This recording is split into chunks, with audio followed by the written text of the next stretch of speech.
Hermosa Town Board regular meeting Tuesday, June 20th, 2023 to order. Roll call, Hendrickson. Here. Holsworth here. Kramer. Here. Schumacher. Here.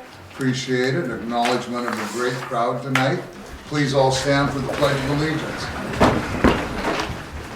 I pledge allegiance to the flag of the United States of America and to the republic for which it stands, one nation, under God, indivisible, with liberty and justice for all.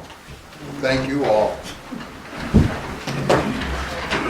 With that being said, any changes to the present agenda? Yes, ma'am. I have one, two, maybe three. One is a question about where did the conflict of interest statement go? Oh, Just a question. Didn't know if it just got deleted accidentally. I took sample from last year, so it probably wasn't on last year's, and I didn't notice. Okay, no problem. So The we other can is- add that. Other is law enforcement.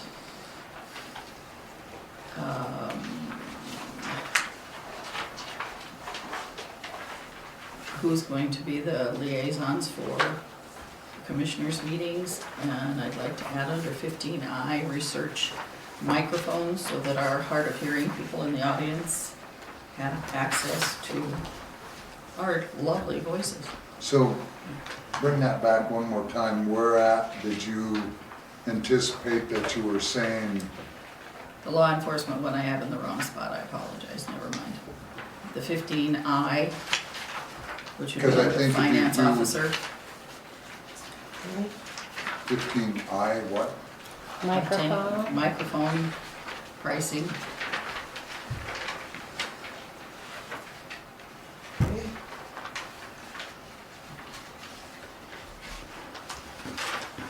And will law enforcement come with committee appointments? Yeah, that's why I said I have that in the wrong spot, my apologies.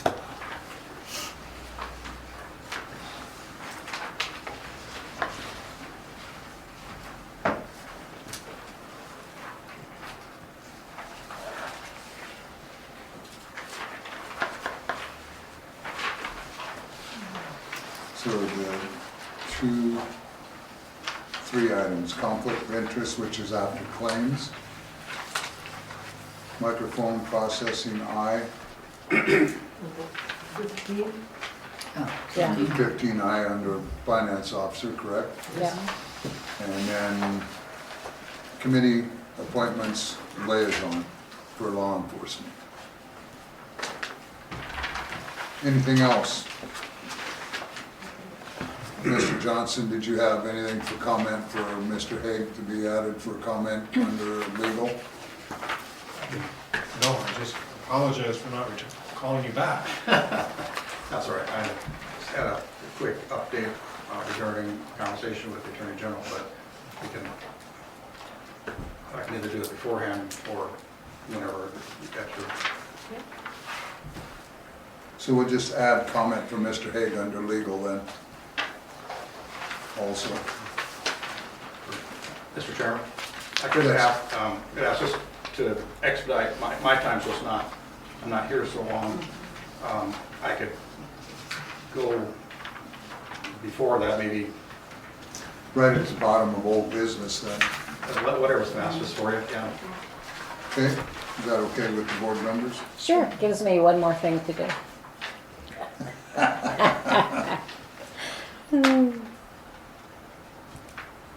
I hate it when you take that much pride in that. Okay, with that being said, I'd like a motion to accept the agenda as amended. I'll make that. Hendrickson makes that motion. Do I have a second? I'll second. By Schumacher. Any further discussion? There being none, all in favor say aye. Aye. Opposed, same sign. Motion carried. You have consent calendar, item A, approval of June 5th, 2023 regular meeting minutes. Motion to do so. I'll make that. Kramer makes the motion, Hendrickson seconds it. Any further discussion? Being none, all in favor say aye. Aye. Opposed, same sign. Motion carried. Item B is approval of the June 12th, 2023 special meeting minutes. Take a motion to approve. Hendrickson makes that. Do I have a second? I'll second. By Schumacher. Further discussion? Being none, all in favor say aye. Aye. Aye. Opposed, same sign. I Motion- will abstain from that. And one abstention by Kramer. All the others are ayes. Motion did carry. Item 4 is claims, review of payroll claims and claims presented as writ. I would like to hold no offense, Ken, on Ken's bill and see the itemized statement first, On what now? on Kent Hague's bill, For what purpose? because I'd like to see the itemization of what the money was spent on. I can show now. Oh, okay. That would be great. That way, if you have any questions for Mr. Hague, it's That would be the awesome. appropriate time. Yep. Any other questions on any of the other claims items? Thank you.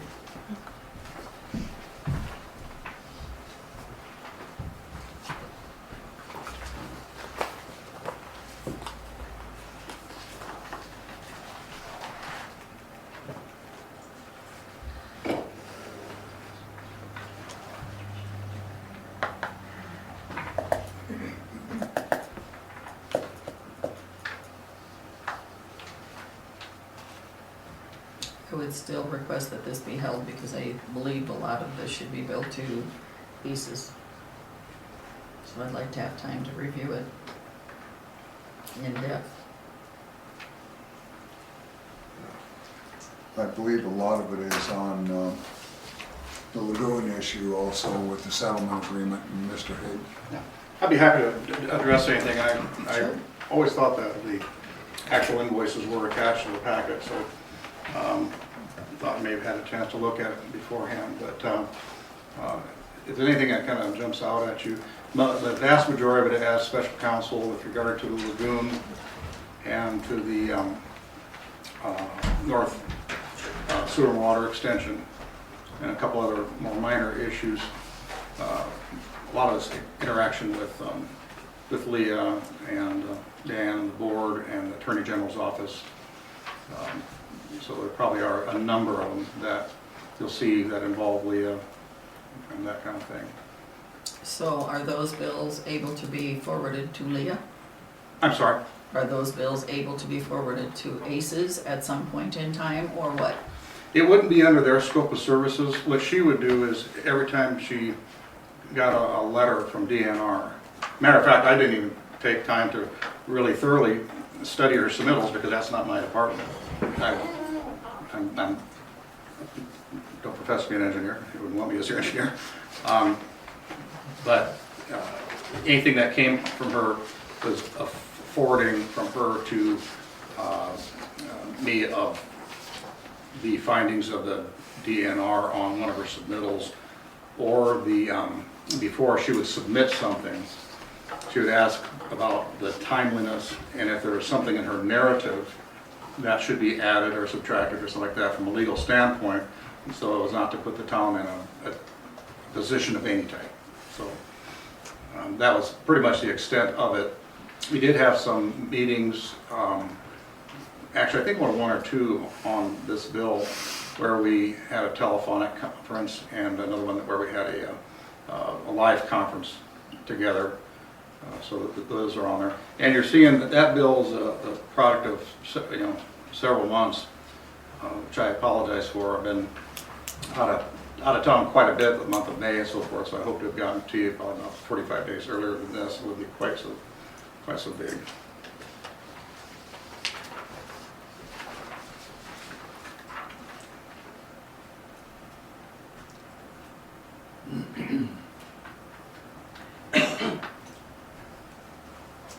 I guess to me, Ken, it seems like a huge amount of money for a mess up that's been going on that wasn't ours. It is. It really is. And it's unfortunate isn't even the right word. It's like insult to injury, it's salt in the wound. Yeah. When you're paying, having the pleasure to pay a bill like that and still getting results that aren't good from the state. Like I say, I can't wave a legal wand to make the engineering something that would be approved by the attorney, by the DNR. But there have been times where my involvement has, I think, helped quite a bit Oh, I know it has. create that communication level, and actually resulted, several months ago now, so I'm not resting on my laurels, but it resulted in a pretty significant savings of fines and things like that through negotiating with the Attorney General's office. I like to think I bring some value, but it's hard to Well, you believe do. with. I'm not saying that. It just seems to me like it's a large bill for Sticker shock, I mean, it's Yeah. several Paying an bills, I mean, engineer. it's several months. for a professional job, and instead you're paying an attorney somewhat to protect the engineer, is kind of the way I'm looking at it. Well, And to protect the town, I would say, Protect the because town my and the client engineer. unequivocally is the town. Yeah. And I'm actually very, not only professionally, but personally invested in this town as far as making sure we can do anything we can to I know. run block and make things happen as best possible. and that's what I was gonna say, is that, yep, there was a lot of stuff that went on, but we also had a lot of stuff involved from the public works side of it that came through this, that initialed this whole strategy to move forward is what it did. And you were involved in many of them contractual instances and helping put together the best management plan as well as the settlement agreement that we are following.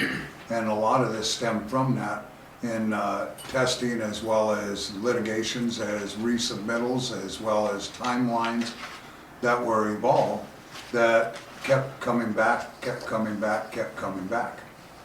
And in them submittals, there was a lot of that wasn't in a protection level of our departments as well as of the town. Yeah. And I would add, in some effort to try to mitigate the town's costs on legal, there are a number of things I don't even charge for. I know that. Okay, I just wanted, No, not I'll ask any time, because I'd rather have you ask and me be able to answer it than You you know think I that will Rob and ask. dirty lawyers screwed us again. always have, I've always asked. You always felt that way? You're getting, never No, mind. I've just always asked the questions I know. because I want to know the answer. Appreciate it. So, okay, You thank bet. you. You had a question? Pretty much was answered. I'd make a motion to Approved? approve the bills as written. And my thought on the, Then do we have a second on that motion? I'll second. Then we have a second, now discussion. I just think that if there's issues that need to be put back to ACES, that this would probably not be the only one.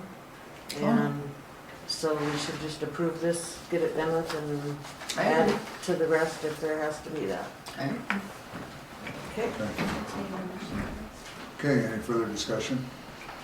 There being none, all in favor say aye. Aye. Opposed, same sign. Motion carried. Thank you. Thanks, Ken. You bet. Okay, with that being said, then we'll move into old business, or excuse me, conflict of interest. Anything in the agenda that's a conflict of interest with any of the members at presence? Not that I know. If not, we'll move ahead. Appreciate Hendrickson bringing that forward.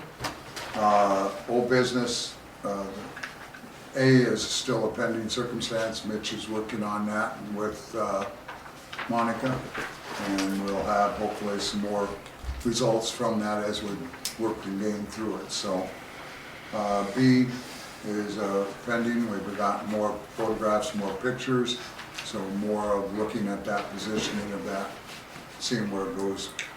C and D is where Terry and Linda are working that out. You're gonna We're quit into on me, prime aren't time. No, I will come and help you stay, Okay. And I yes. think, you know, it's a big thing that you have Virginia involved now. And with all three of She's going home. you in the presence of where you are. Tomorrow. You are not. You can hold her hostage until this positioning is taken care of, so.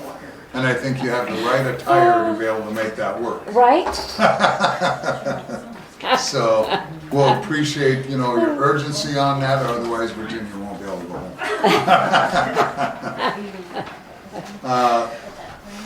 Item E, Hermosa Connects. We had a report in here. Of course, the big event is this weekend. Yes. Saturday. Should be pretty exciting on that side.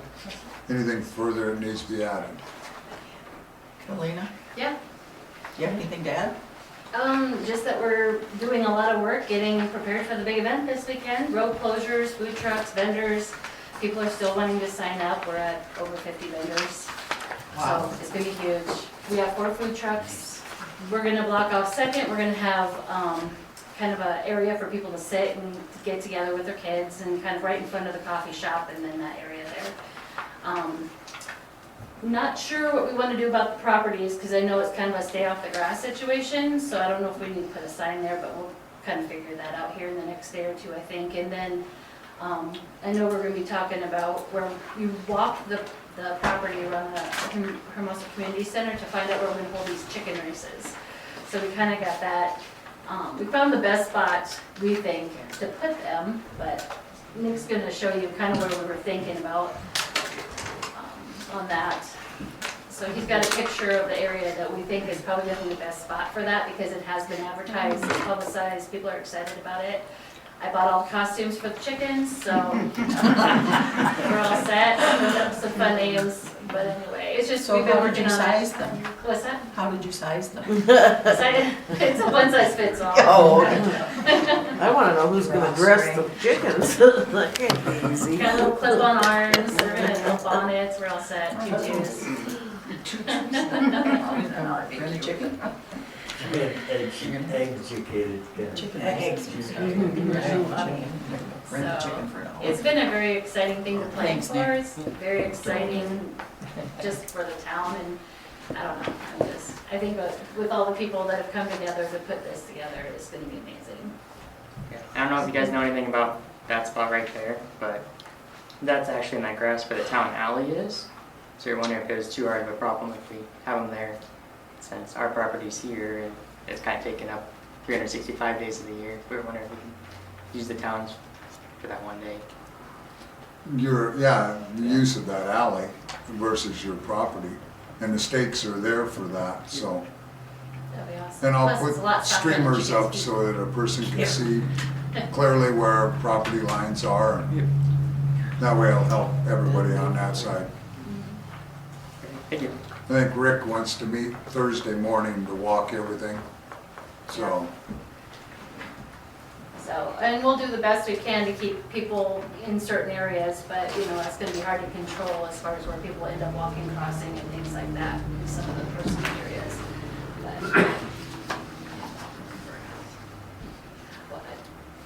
I was just trying to limit it, but anyway, any other questions about the event? That's kind of where Hermosa Connects is kind of focused right now. But there's more stuff going on too. Yeah, rummage sale. Yes, well, and the rummage sale, which is gonna be run by Christy, I can't remember how to pronounce her last name, I think it's Gerbrecht. Her family just moved into the Ferguson development here not too long ago, so she's running the garage sale this year, and so, and I helped her do some maps. So, anyway, if I did anything, it's all, I did Google Maps, so hopefully I got everybody's houses figured out. Okay, excellent.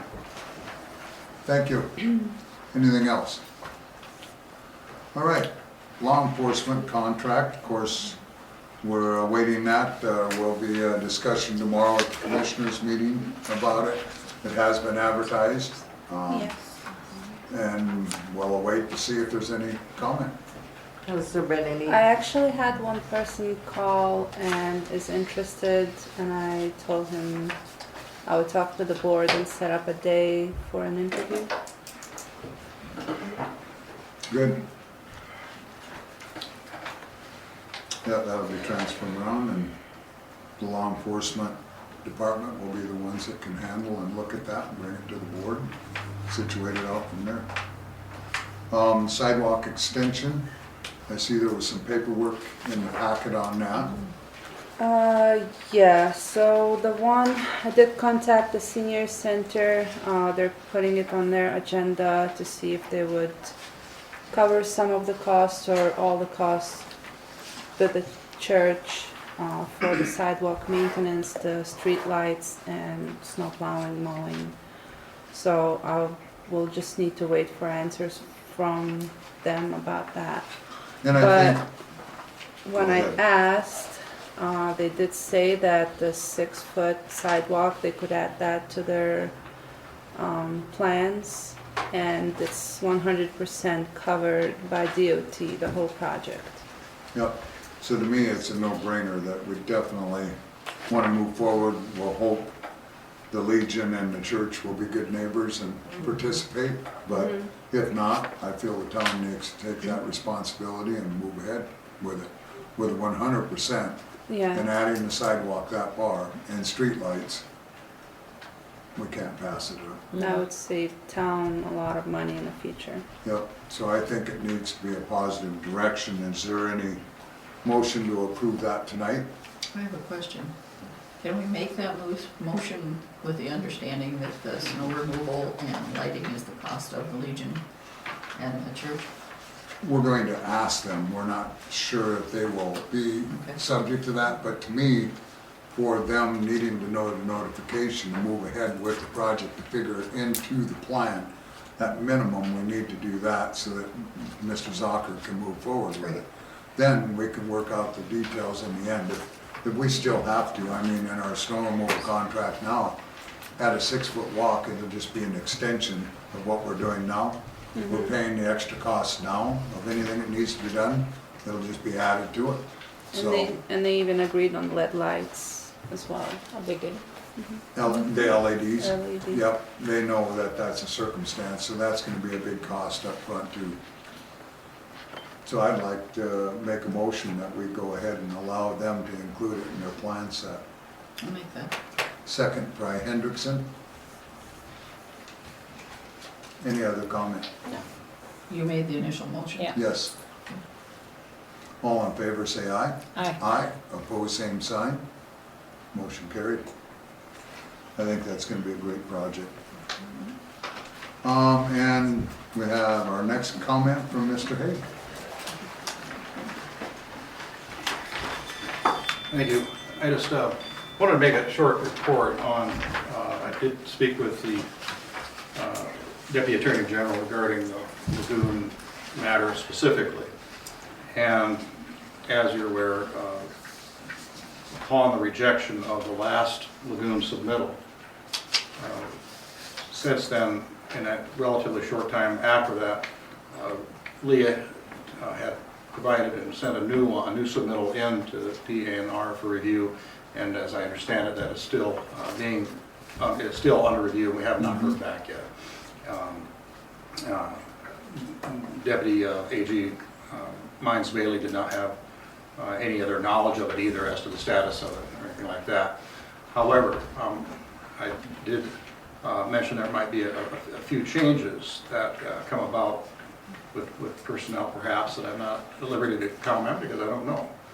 And because of that, she would make sure that all communications from her, well, DNR's office, her office will still go to me as attorney, generally speaking, but any communications from DNR are made sure to go to board president and Monica. Just, I think it's pretty much as they have been. Yeah. But she acknowledges that because they did not, the DNR did not extend or grant extensions to the deadlines in the settlement agreement. So now we are incurring penalties. Or could be. Well, we are as of now. Yeah. We are as of now. Now, what can be a little bit obviously concerning about that is that as they continue to accrue day after day, we are looking at and expanding and exploring all options. Now, it may be possible that DNR approves this last lagoon submittal. It's possible. I mean, this is a pretty straightforward design, as I understand it. So hopefully they'll approve it. If they do, then I think it would stand to reason that Engineer Byrd would continue to be the on-site construction engineer for oversight, because he knows what the design is, what it's supposed to be, and why it's supposed to be. Not advocating that, I think it would be very economically beneficial to do that, and I don't think DNR would have an objection to that. As to the other projects, I can't speak to that. So, but that's all I have. But I wanted to let you know that I am in contact with the AG's office and making sure that they understand we're taking this very seriously, and we're not happy about the situation either. So that's about all I have right now to report on that. And I would ask Mr. Haig too, in that there is still a willingness also to ask for forgiveness in that portion of it with the approval, because as we referenced in that last phone conference that we also had with them, that they were the ones that requested that we do more testing, which I'm assuming Mr. Ferguson's been doing on that ammonia level testing, and that they wanted the locations. Absolutely, I'm glad you brought that up, because there are some mitigating circumstances here where I think my first comment to Deputy AG was that it's not like we're being scofflaws on this. We want this more than DNR does. Correct. To get this in place so we can grow the town. And it's very important. So also so we can be more ecologically sound than we have been in the last several decades. And we're on the precipice of getting it done. And we take it very seriously, and there's no intent or directive to drag feet or anything like that. She, as I understand it, Engineer Burke was waiting for the ammonia results so as to know how to address that particular design specification and what that should be.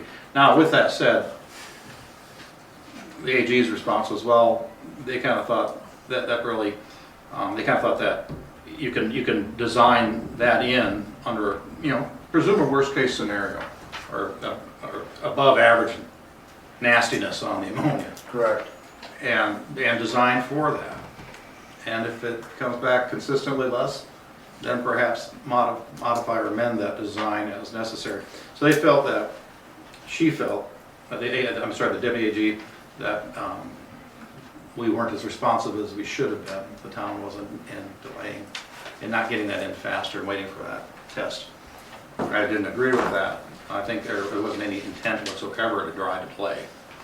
But And I think that was our biggest confusion with it when we had that conversation, is that Tina and Kyle both, under that direction, were totally aware of that, why we were going to need that. We would have made all notices, we would have made all agreements, we would have made all deadlines had they not asked for that second set of ammonia tests on that again.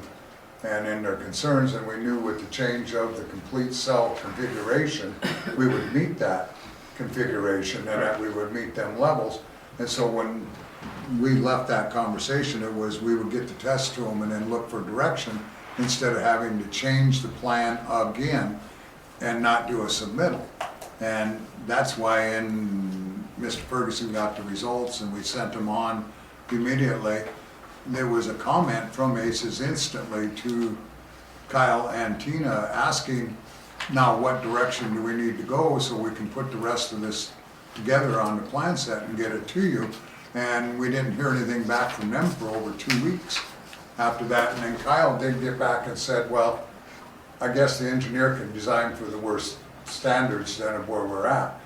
After that fact, and then we asked for the settlement agreement, is when it came back to us that we were not allowed the settlement agreement, and we moved ahead from there then instantly within 2 days of plan set and submitted. Had we known this 3 weeks before, we would have been well ahead of the project plan. So that's the difficulty, is that communication level with them on that side too. And I expressed that to Tina that day, as well as the Attorney General. So it's a hard positioning on both sides. So I'm hoping with that answer and with that circumstance to them, that they will have some thoughts of forgiveness on this circumstance and hopefully a fast review, because we asked for that too. Absolutely. If they give us a full 30-day review, it's going to put us even into a farther past circumstance. absolutely. Okay. Yes, sir. Sir, so he mentioned fines. Is that covered under ACE's insurance or city insurance? For what? Well, he's got professional insurance, and if we're being fined because of failure on the part of the, or a perceived failure on the part of the engineer, it's usually why they have professional insurance to cover problems. Generally speaking, you're right, they have errors and omissions insurance, it's essentially like malpractice insurance. The agreement that was probably executed with Leah, is the standard American Institute of Architects is one of them, but engineers are just as bad, that they limit your damages oftentimes to the amount of fees you paid. Well, in this case, that probably is not a big, small amount, but nonetheless. So it's a possibility, and then to start, one would have to make a clear case that and demonstrate directly that it was malpractice or malfeasance on the engineer's behalf. Solely no fault of anybody else's, you know how that can So go. that would lead to, can we negotiate the fines, seeing that the value of the fines exceed what we even paid for the engineer? That seems excessive. I think all of that are good bargaining points, or good points of contention in any situation like that, because there's certain amounts of money that got to come from somewhere, and I think we all strive to make sure this last one is the taxpayers coming out of the municipality's pocket, when the municipality, in my opinion, has clean hands, as we've all the towns ever wanted to do, is get this lagoon rebuilt. And when we were in the positioning before, until we have an answer back from them and see where they go with this last submittal, we're not gonna know what direction to go anyway. And the last time that we had a fine, ACES paid that fine.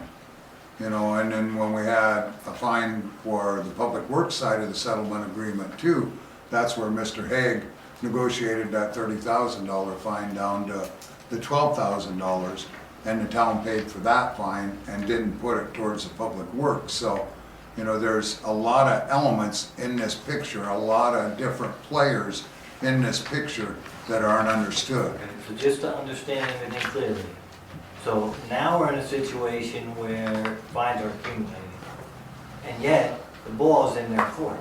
How is that? How did that not go with the Attorney General?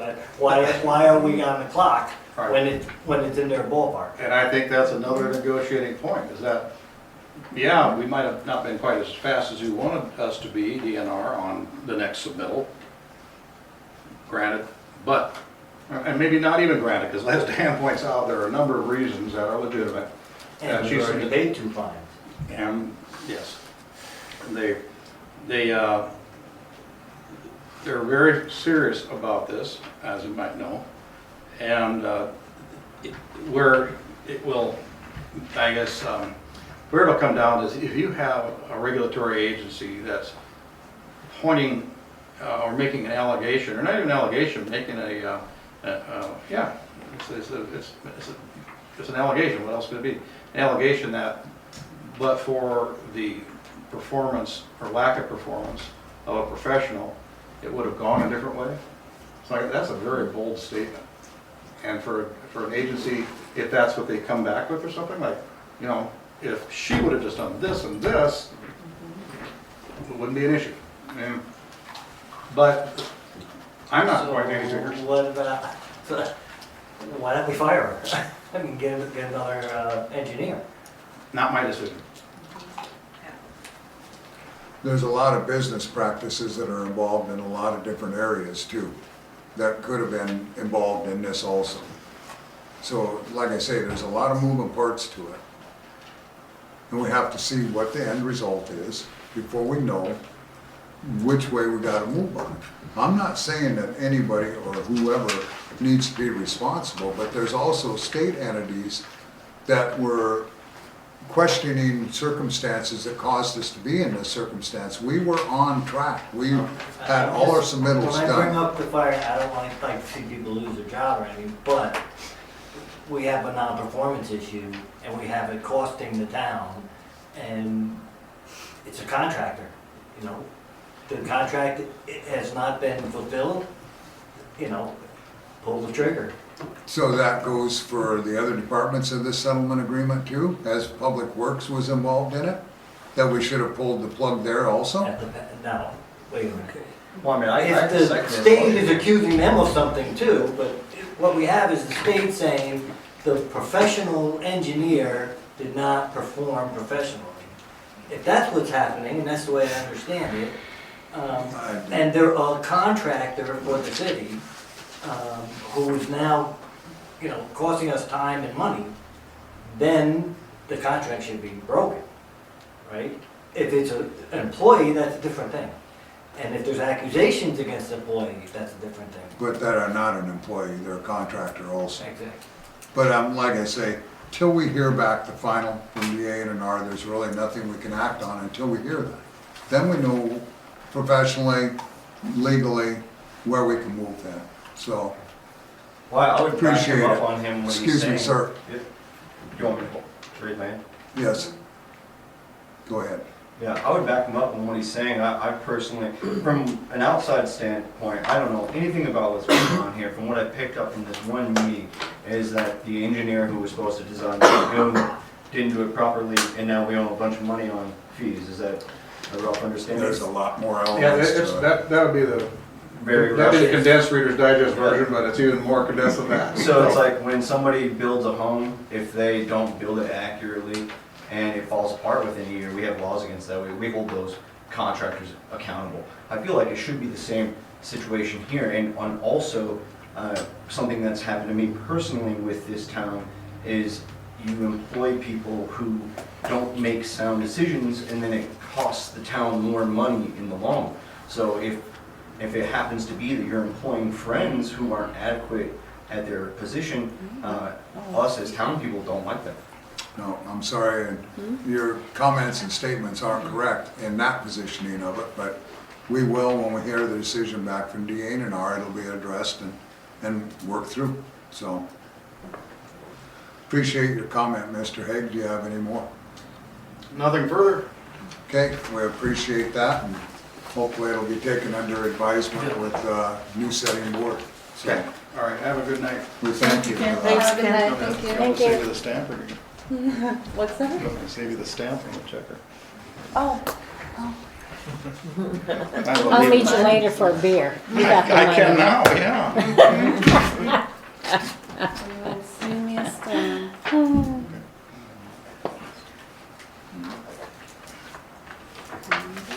Okay, get down to the water hole. There you go. Thank you. Thank You you. want a cupcake? Hey, Kurt. Ken? Ken? Okay, we're ready. Please add 6:44, adjournment of the meeting of the old board members. Do I have that motion? I'll make a motion. Motion by, Motion by me.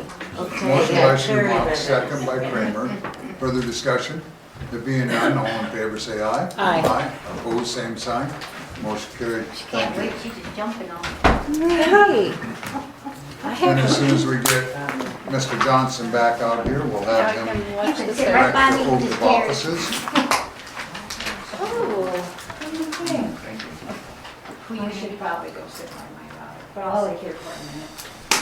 She's been moving you out of your chair. She's moving you out of your chair. The oaths. Yeah. Probably give them to Mr. Johnson.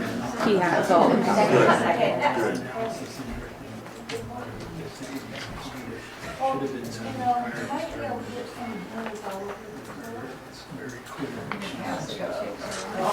This is the only copy that. That's with you to give the oath of office to Mitch. Well, I think that'll come after the new board, because they'll take care of that. Oh, so I'll just change, can I have that? Yep.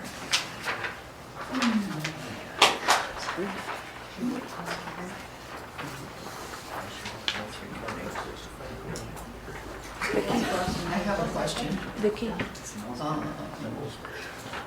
Just airmail it, honey. Thank you. Just fix the, Oh, thank you.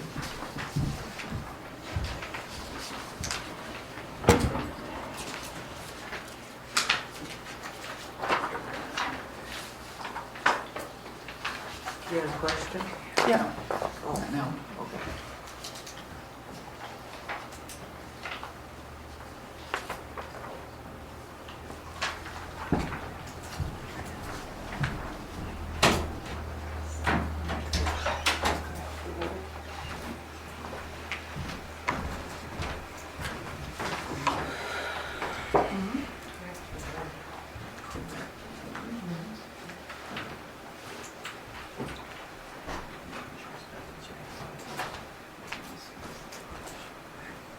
Okay, Mr. Johnson, are you ready to administer the oath of offices? You should have it. Okay, the first one we have is Donna Ferguson. If you may step forward, please, and hold your right hand up and follow the, Same time. pardon? We can do them all. No, each individual, that's what we've done in the past. That's fine. Okay, no. Where's Ms. Ferguson? Here she comes.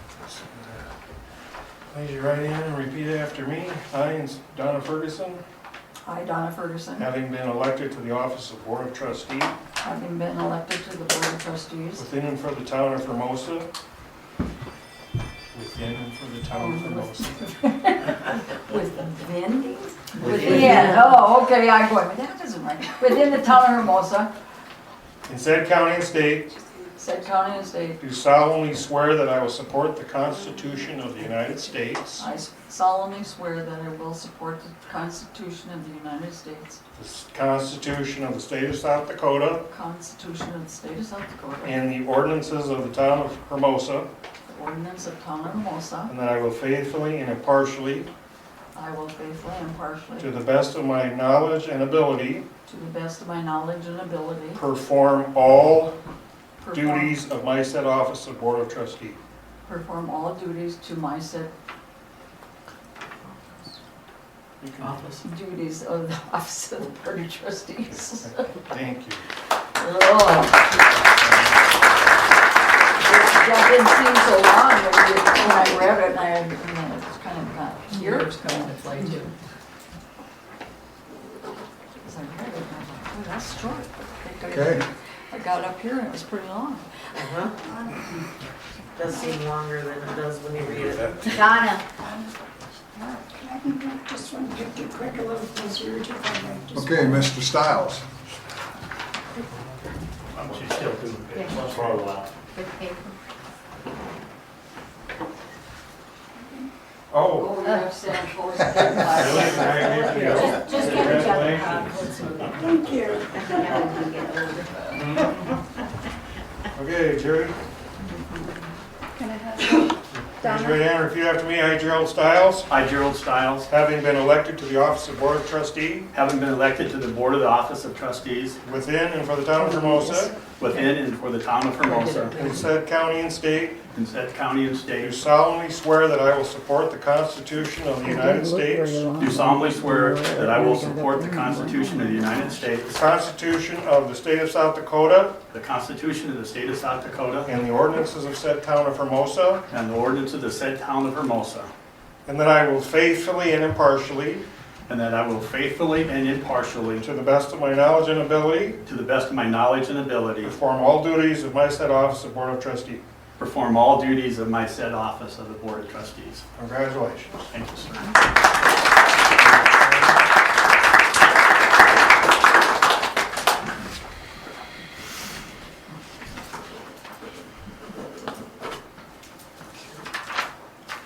Quick picture, Jerry?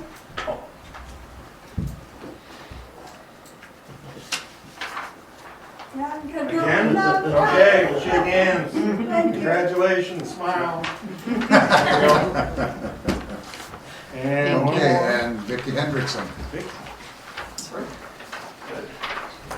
Jerry, Raise your right hand and repeat after me. I, Vicki Hendrickson, I, Vicki Hendrickson, having been elected to the office of Board of Trustee having been elected to the office of Board of Trustees within and for the town of Hermosa, within and for the town of Hermosa, in said county and state, in said county and state, do solemnly swear that I will support the Constitution of the United do States, solemnly swear that I will support the Constitution of the United the States, Constitution of the State of South the Dakota, Constitution of the State of South Dakota, and the ordinances of said town of Hermosa, and the ordinance of said town of Hermosa. that I will faithfully and impartially, I will faithfully and impartially, to the best of my knowledge and ability, to the best of my knowledge and ability, perform all duties of my said office of Board of Trustee. perform all duties of my said office of Board of Trustee. Congratulations. Thank you, sir.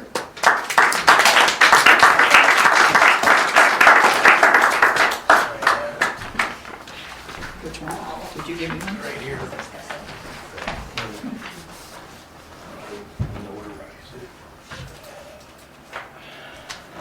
I think I'll walk around this way. Excuse me, Dan. yes. I got her. Congratulations. Thank you, sir. Everybody's smart. Is this gonna be like in the paper or something? Okay. Are we done? Oh, I thought he just wanted to open my I did. Thank you. Okay, If you thank don't you mind, I'm all. just gonna take a quick one of the board. Get in there. Talk about sneaky. Thank you. All right, being 6:53, we will recommence with the new board. Roll call, Hendrickson. Here. Stiles. Here. Ferguson. Here. Holsworth here. Kramer. Here. Thank you. Acknowledgement of the trustee conduct and obligations, 2023. Yes, I Hendrickson. would like to request that Mitch read that out loud. Oh, I'm sorry, I know. I'm trying to catch my breath. I was out of breath. Okay, what? Read the policy. I'll help you. The whole thing? Yeah? So that the audience knows what it reads. Oh, okay. Is that okay, everybody? Yep. Policy number 1, code of conduct, trustee and board conduct and obligations. All trustees and board members, whether elected or appointed, have a responsibility to at all times conduct themselves in a manner befitting the position. Each trustee must remember their first priority is to act in the best interest of the town of Hermosa and to not let personal prejudice, history, or bias affect decisions made as a trustee. Policy statement. This code of conduct is a public declaration of the principles of good conduct and standards of behavior that elected and appointed members of the city of Hermosa are committed to demonstrate in the performance of their responsibilities as community representatives. The principles and standards in the code of conduct are in addition to the requirements of any other relevant regulations. Principles. Trustees and board members will seek to achieve a team approach when dealing with one another, and they will seek to achieve an environment of mutual respect and trust. They shall establish a working relationship with fellow members, recognizing and respecting the diversity of opinion, and seeks to achieve the best possible outcomes for the community. Number 2, trustees and board members will treat town staff with respect and tolerance of their different roles in achieving the board objectives. They will ensure their behaviors are not and cannot be interpreted to constitute bullying and or harassment. 3, in all things, trustees and board members must act with honesty and integrity and conduct themselves in a way generating community trust and confidence in them as individuals, and which enhances the role and image of the board and local government generally. 4, trustees and board members will be fair, reasonable, just, non-discriminatory, and honest in their dealings with individuals and organizations, and behave in a manner facilitating constructive communication between the board and the community. 5, trustees and board members will not make improper use of information acquired or make improper use of their position as a member of the board. 6, trustees and board members are expected to show commitment by completing the specified training courses and updating as needed. Trustees and board members will discharge their duties conscientiously and to the best of their abilities in a fair, honest, and respectable manner according to the law. Number 7, information provided to or obtained by a trustee or board member in the course of his or her duties is to be respected for its confidentiality and used in a careful and prudent manner consistent with the nature of said information. Number 8, trustees and board members must have due regard to the laws dealing with conflict of interest in relation to all their duties and behaviors and exercise the highest level of integrity expected of people holding public office. Definition: harassment is unlawful. Harassment is usually based on a real or perceived difference, such as race, sex, or disability. Harassment may lead to the person who is being harassed feeling offended, humiliated, intimidated, or being disadvantaged. Harassment consists of unwelcome, offensive, abusive, belittling, or threatening behavior directed at another person. Bullying is a form of harassment and is not acceptable. Bullying results from treating another person in a less favorable way by intimidatory, never heard of that word, offensive, degrading, or humiliating behavior. Bullying may be an offense under the Occupational Health, Safety, and Welfare Act, 1986, and may result in serious penalties. Procedures: meetings are to be conducted in accordance with Robert's Rules of Order. Although our town is small and informal, order must be maintained to ensure all actions will be supported by law. Outbursts, inflammatory comments, and personal attacks will not be tolerated by anyone in attendance at any meeting, including trustees, staff, and/or citizens. Meetings shall begin promptly at the specified hour. Many actions taken by a governing body require not just a majority vote of the quorum, but a majority vote of all the elected officials. Not having the appropriate number of trustees in attendance at any meeting affects the efficient functioning of the entire community. Any board member or trustee not in attendance within 10 minutes of the beginning or end of any meeting shall not be paid for said meeting unless by action of the other trustees, board members in attendance. Trustees shall be paid at the first meeting of each month for meetings attended during the prior month. P&Z board members shall be paid quarterly. Trustees and board members shall complete W-4 and I-9 forms prior to receiving the first paycheck. Committee appointments ensure all areas of the town's business receive proper attention. Thus, it is the appointee's responsibility to be knowledgeable of the happenings of and fulfill their obligations to their respective committees and to report applicable information at meetings. Packets containing information to be discussed at the next scheduled meeting will be available by 5 p.m. the Friday prior to each meeting. These packets will be available for pickup at any time in the drop box or from the finance officer during regular business hours, thus allowing each trustee sufficient time to review the information and investigate any questions or concerns before the meeting, thus allowing meetings to progress smoothly, efficiently, and quickly. No person, trustee, board member, employee, citizen, or committee member may at any time enter town property or conduct town business under the influence of drugs or alcohol. Trustees and members of board are accountable to the board and the community for compliance with this code of conduct.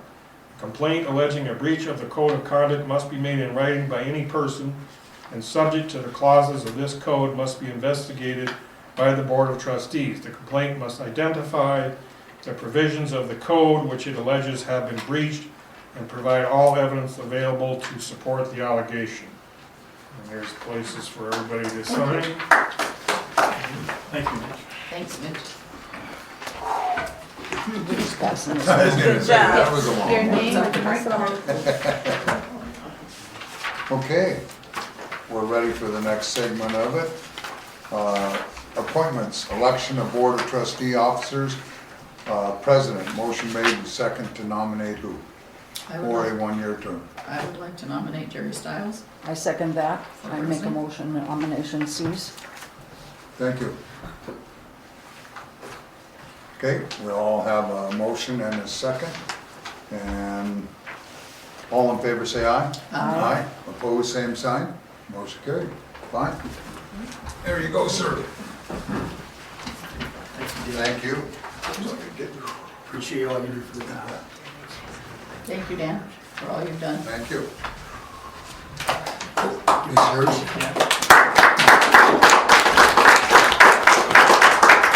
I think these are your FYIs.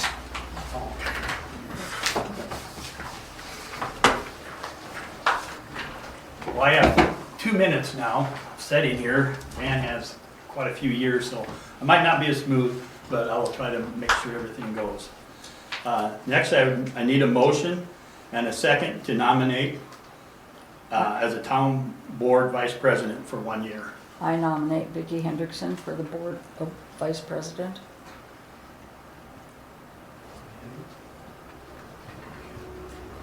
I second that motion.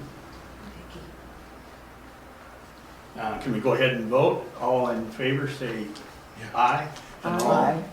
Aye. And any opposed, same? Okay.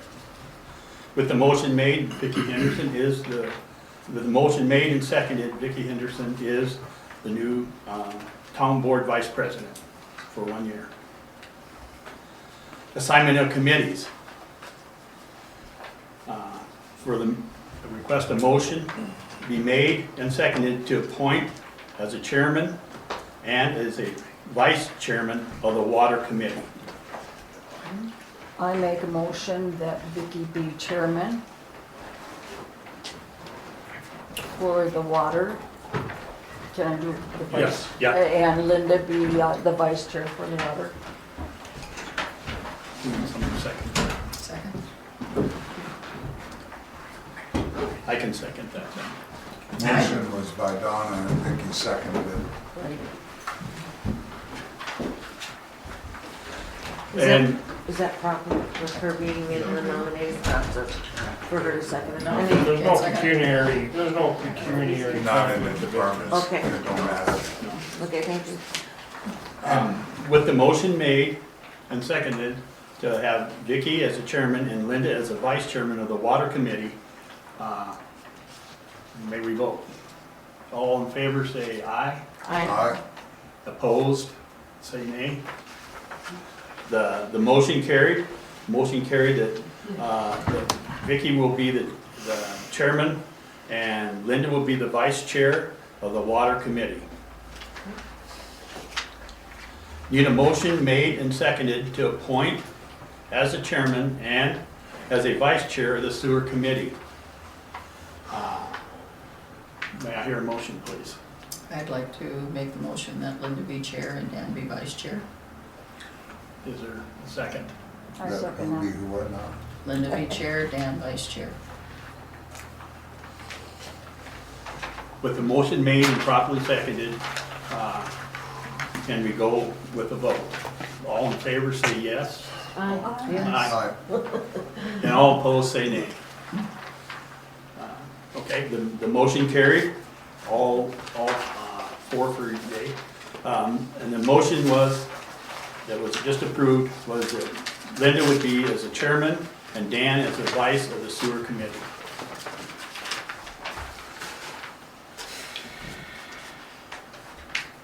We need a motion needs to be made and seconded to appoint as a chairman and as a vice chairman of the streets committee. I make a motion that Dan be chairman and Jerry be vice chair of the streets. I would second. The motion has been made and seconded to appoint Dan as the chair and Jerry as the vice chair of the streets committee. May we vote on that? Aye. Aye. All in favor say aye. All Aye. opposed say nay. I'll get that. And the motion that was just passed then, the motion was made and properly seconded to appoint Dan as the chairman and Jerry as the vice chair of the streets committee. A motion made and seconded to appoint as a chairman and as a vice chair of the law enforcement committee.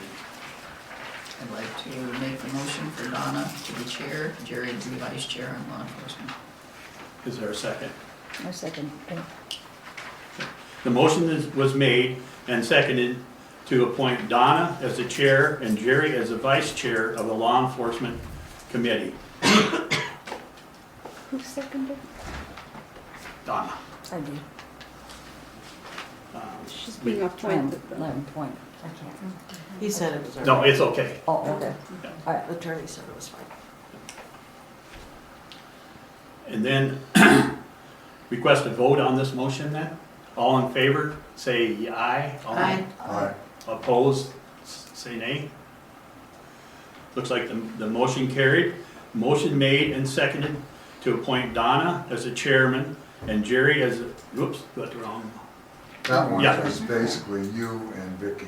Has to You're be, always And finance committee, so, president is the, Okay, so there's not a person So we that don't is need in it. charge, either or, you're both yeah. in charge of finance committee, so. good. So we'll just take that as not needing the motion then? Right. I And thought you that, still needed it. I think we can Still still need have the the motion. motion. We still need to do the motion. I'll make that motion. Jerry is chairman, Vicky is vice chair. I'm I'll fine. And second it. second, and all in favor, say aye. Aye. Aye. And all opposed, say nay. With no opposed, the motion has been carried. Motion was made and seconded to appoint Jerry as the chairman and Vicky as the vice chair of the finance committee.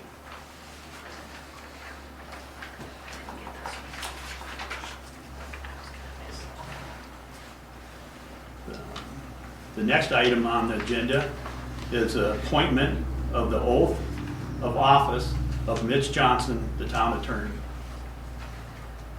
I would make that motion if Mitchell will accept it. I'll second it. Yeah. For a 1-year term? Or do you want to go a 2-year term? 1 year is, One's fine. One year. May not make it, Okay. may not make it. Make it 6 months, huh?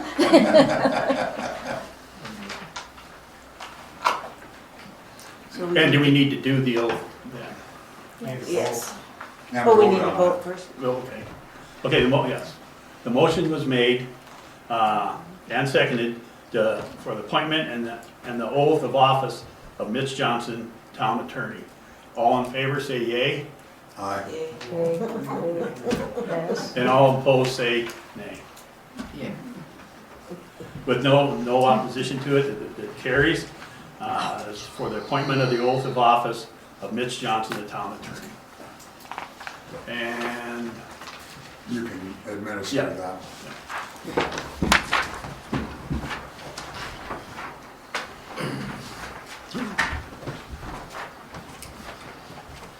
please raise your right hand. I, Mitch Johnson, I, Mitch Johnson, having been appointed to the office of the town attorney having been appointed to the office of town attorney within the town of Hermosa, within and for the town of Hermosa, in said county and state, in said county and state, do solemnly swear that I will support the Constitution of the United do States, solemnly swear that I will support the Constitution of the United States, the Constitution of the state of South the Dakota, Constitution of the state of South Dakota, and the ordinance of the said town of Hermosa, and the ordinances of the said town of Hermosa, and I will faithfully and impartially, and that I will faithfully and impartially, to the best of my knowledge and ability, to the best of my knowledge and ability, perform all duties of my said office of town attorney. perform all duties of my said office of town attorney. You sign it? Thank you.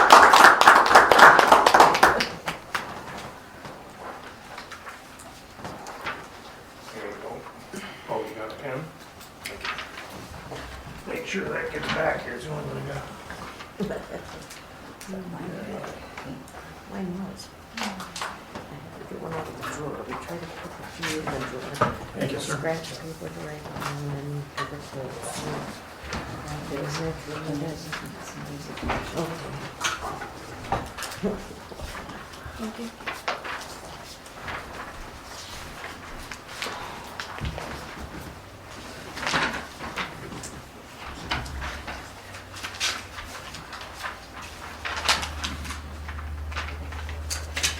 Request a motion to appoint for appointment and an oath of office of Albert Claycomb, floodplain administrator. Make that motion. Second it? I'll second. I seconded Vicky motion. Oh, okay. I didn't hear that, sorry. With the motion being made and properly seconded For a for 1-year term? a 1-year term, we'll now vote on the motion, which was appointment and oath of the office of Elmer Claycomb, floodplain administrator. All in favor, say aye. Aye. Aye. All opposed, say nay.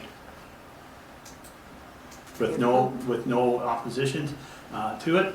The motion was made and properly seconded and voted on and approved for the appointment and oath of office of Elmer Claycomb, floodplain administrator. And does the lawyer do that one then? I can do it. Yeah. I can name one here. Yes. Do you have this, Elmer? No, I don't have that. Oh, I have Give it here. to me. Stretch. We need to bring this D a longer little arms. closer. There we go, okay.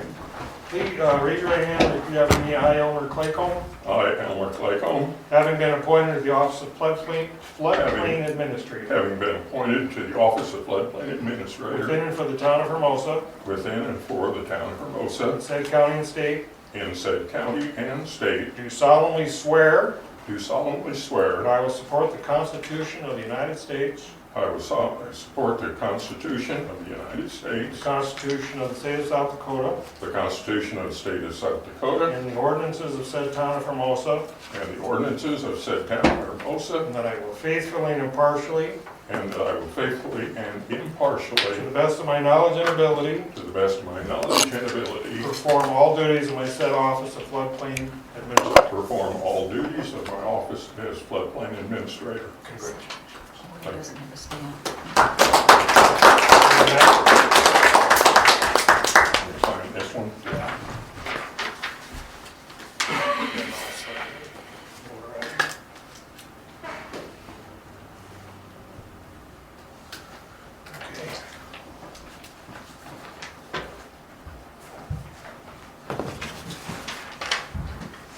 You're up.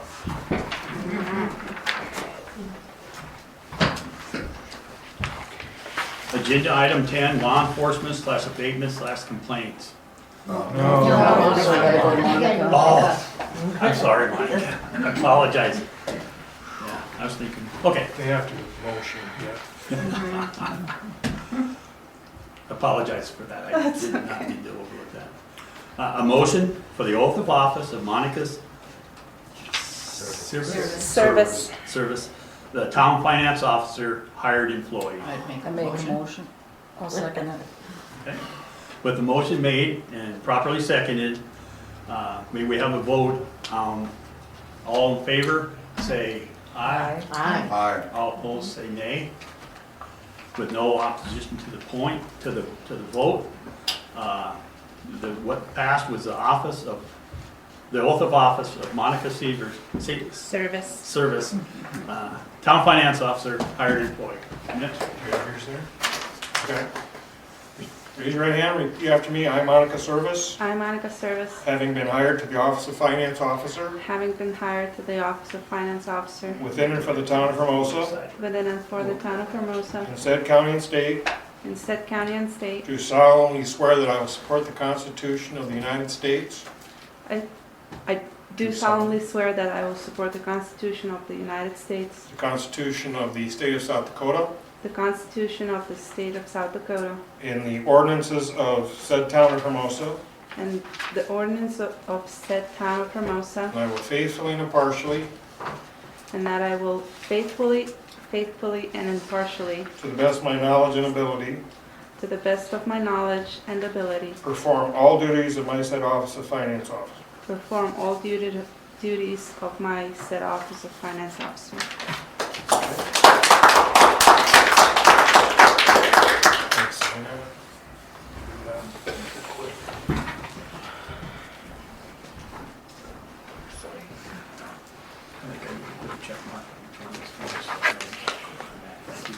We have the committee appointments for liaison that Vicki requested too.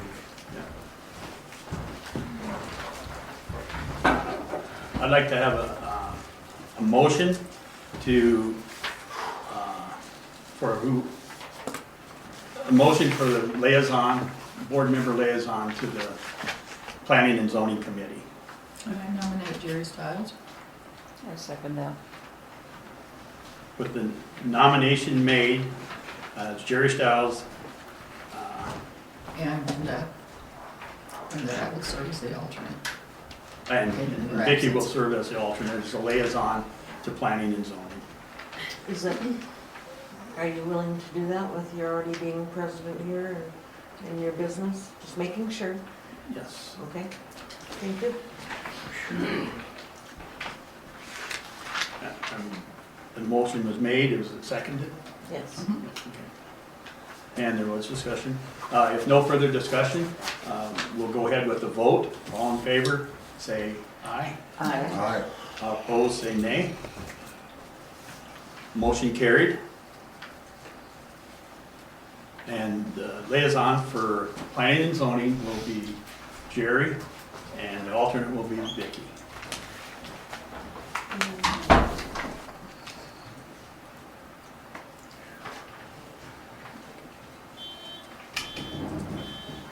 Now we'll go to item 10 on the agenda. Law enforcement, abatement, and complaints. We still have the Custer County meetings.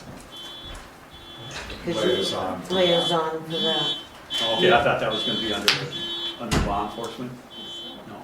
No. No, she wanted both Okay, Doesn't under matter to me, it where can be we're on. at for P and Z and the Custer County Commissioners meeting liaison. yeah, we were gonna, I had Mark have a motion under law enforcement for that. Okay, But that was just to see who covers tomorrow's meeting. Yes. I'd like to have a motion to appoint 2 members, the primary and alternate for the Custer County liaison meetings, commissioners meetings. Do I have a motion? that's a continuous, correct, all season long, Yes. yes. Is that a motion? No, No, anybody? I would like Linda to be that liaison, if she will accept the appointment. Okay. I will do that. So I'd make the motion. She said enthusiastic. I'll second. And then as an alternate, if Vicki wants to be the alternate, Okay. She was just as excited about it. Okay. so that we have a second by Vicki, and I had made the motion.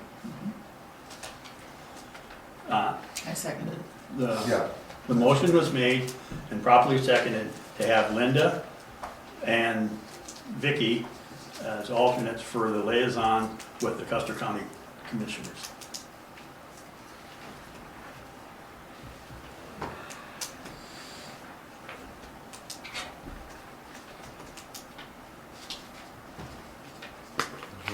Okay, yeah, I see you were still writing that in. oh, yeah. I'd like to have a vote then, on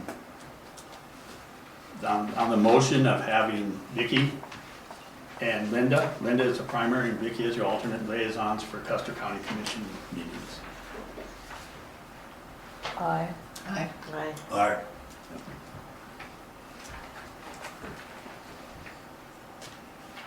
And anybody opposed? Motion is carried.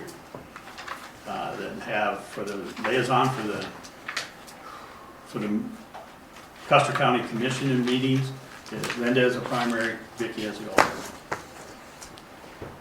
And they both can attend. There's only one though that gets paid Right. and reimbursed for that, and that would be the primary. The one attending. Correct. Yeah.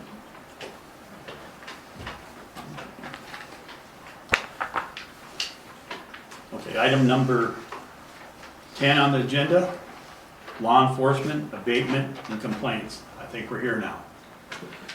Can we have a report from the committee? You have the log in the packet. Yeah, there is a log, the log is in the packet, we can go over. This is an informational, so if you need to ask questions on clarification, you can ask questions on clarification of it.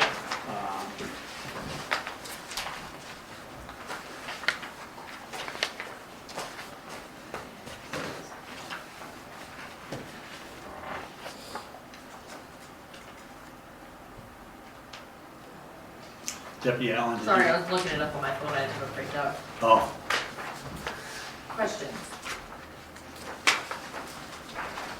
Any specific questions for For me? Deputy? No, I'm just asking if someone on the board has a specific question for Deputy Allen. And then also, is there anything, Deputy Allen, that you would like to highlight or point out or just talk about at this time? They ended up adding streets or addresses for the zones, so you guys know exactly where they are. I know that was brought up last time. Yeah. So I know that was added on all of them.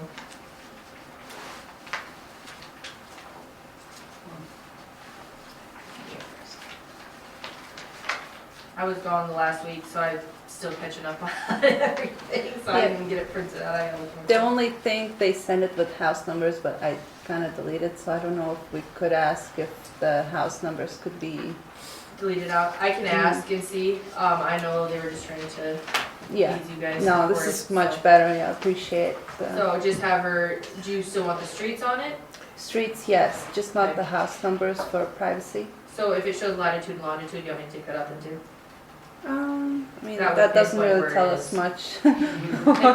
Someone has to really be interested in order to look. Yeah, I use a lot of latitude and longitude up Oh, really? the Forest Service, so that's Oh. fine. I'm not sure, that's the board's. It'll That was pinpoint my where it biggest- is, so. It's similar to an address. Yeah, I guess we Just the can. confidentiality of it. I'll email her now.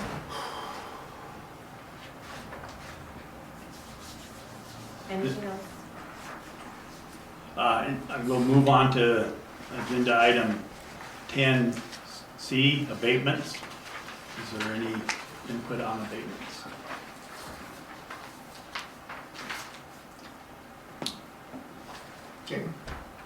Yes. The only thing I think is that with the new board setting now, that they definitely need to take a drive around and approach, there's several that need to be directed that are in pretty horrible shape. We are getting calls from citizens complaining about their neighbors' yards, so.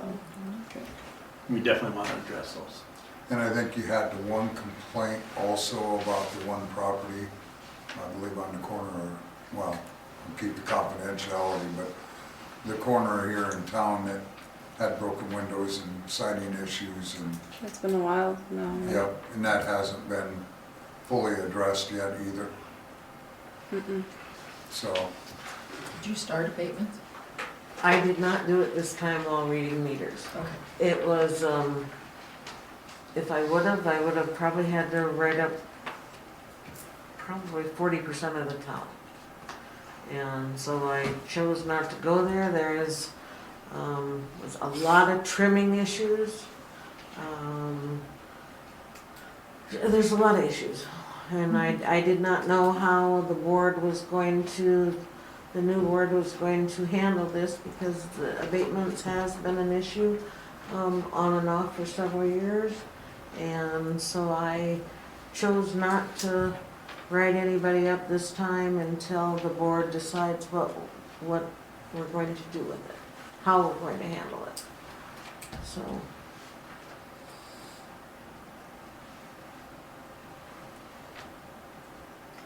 I'm just wondering. Go ahead. And the bills that we'll be sending out, we did put on the back that mow your lawns and just a reminder that people need to watch their lawns. So do you want to continue to do it, or do you want somebody else to do it? I don't mind doing it while I'm out reading meters. My biggest issue always has been when I've been reading meters that if the grass is, and there were several actually that I refused to read because the grass was this tall around the meter and with snakes, I'm just not gonna do it. There's also several meters in town, especially garden meters now, that are behind a 6-foot fence. And I'm also not gonna open a fence and go in and read those, so I request that the people that have those call in their garden meter numbers. I don't mind doing it if that's what the board wants on while I'm doing my meter reading, and I can also, if the board has decided that we're gonna handle this aggressively this year, I have no problem just doing it when I see it also, as I'm sure everybody else kind of feels the same way. So how would you feel about having someone else, how do I wanna say it? Concur with you? Oh, yes, absolutely. I think it would be the best safeguard to have yes, two that's- people do it. I agree with that. Anytime any one of the board members or a citizen complains about it, we need a confirmation from another board member or, I mean, they need to be confirmed, yes. One of the items I'd like to bring up is that being in law enforcement and abatements and compliance are all together, you know, I'd like to have a motion to actually have the head of law enforcement to be the head of the abatements, and then if you wanted to help with them, I guess that's the motion I'm looking for. I'll make that, if you're okay with that, Donna. Yeah, I'm fine with that. Okay. We can Work off together the- on that. Word off the snakes together.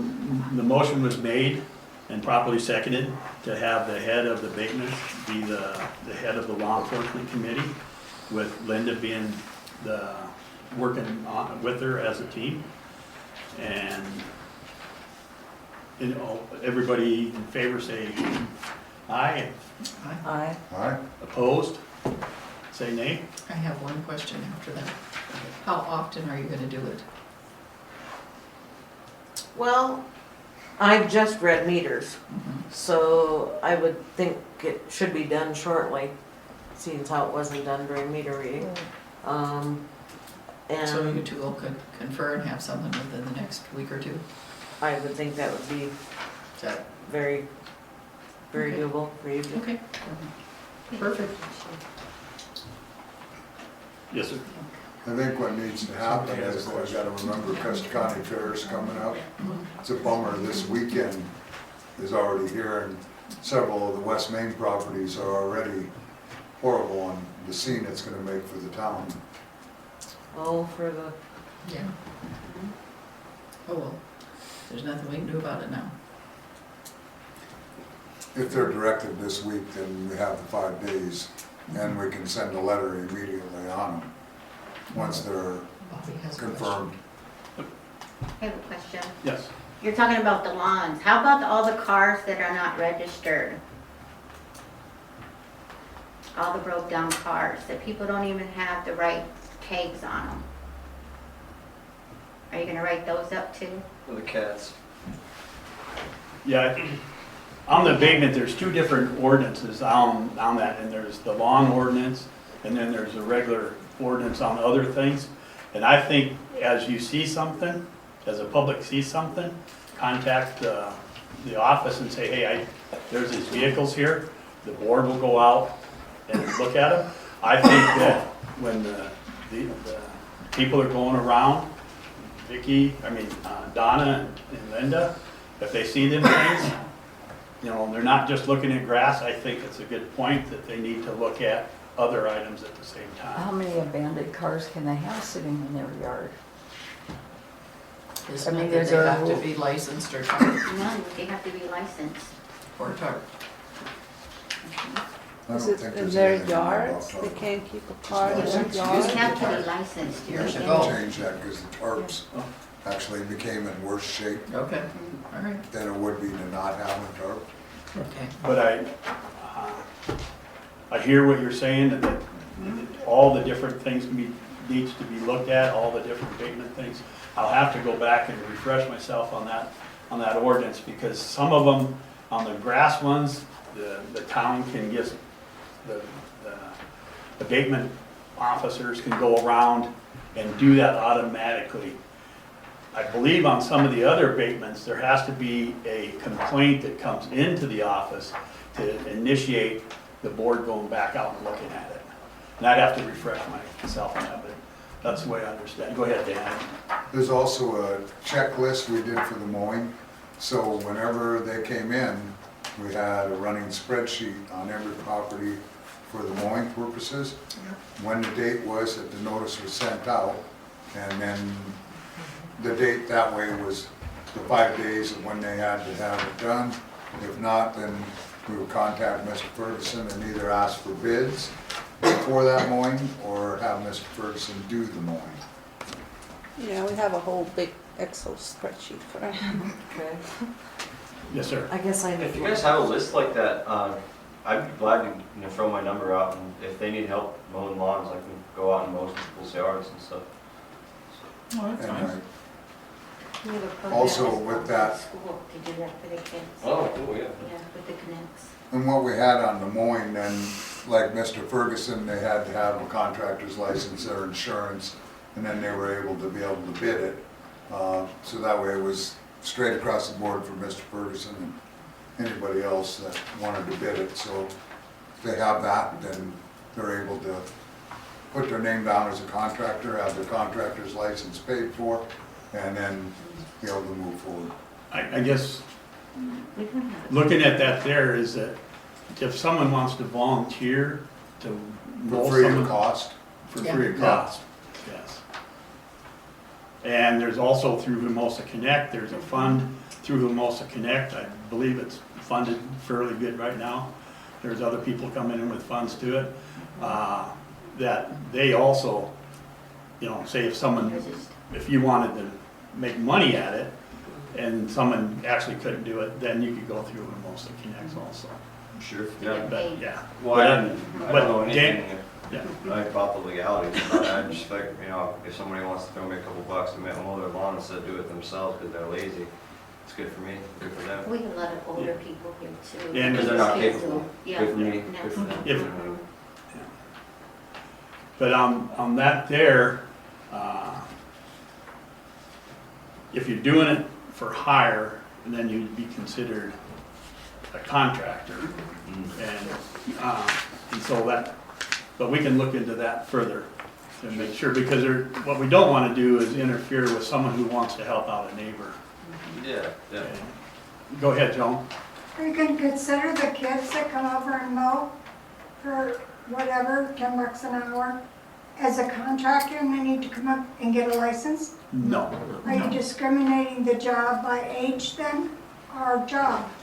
That's a good point. That's kind of what I was sitting here wondering, like. That's a good point. I'm very, very glad that you bring that up. I guess we'd have to go back. Sorry. Okay, going back, and I'm kind of going back through the rules and the regs and when you need to have a permit and stuff like that. Okay, if you go back, and the time how you define as a contractor is if you need to have a permit to do the job that you're doing. That's right in the ordinance that Joan is, planning and zoning is bringing to the table right now. So going back on that, looking back on that, thank you for your questions, but there would not be a requirement for you to mow somebody else's lawn and make money on it. Based upon what the regulations state on when you have to be considered a contractor. And if you gotta be considered a contractor to do something, you have to, the requirement is you have to have a permit, and then you're considered a contractor. You don't have to have a permit to water or to mow yards. So, yes, ma'am. Unless it's your I think business. a defining point of it would be if your neighbor says, I'll give you 10 bucks to mow my lawn, that's between you and them. If Yeah. it's the town hiring to mow somebody's abated yard, then it has to be a hired contractor with a license. Yes, I concur with that, yes. Thank you. Mhm. Sorry, I had to refresh back into my mind into what the ordinance was. So any more discussion on abatements? Properties, dumpsters, any input on dumpsters? No issues with the dumpsters lately, they've been going well. That'll be something somebody will have to probably start doing, is shoving them down, cleaning them up, making sure of that monitoring portion of that.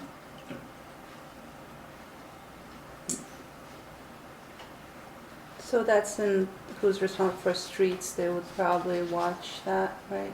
The board trustee that responsible for streets? Or, Yeah. What, if it does need to be put down, and I know Dan has done that in the past, And if he no longer wants to do that again, and then we would have to look towards our public works to do that, and we would have to come up and put it actually amended and added to his contract to do that. Because he can't do it just for free, it has to be added in and paid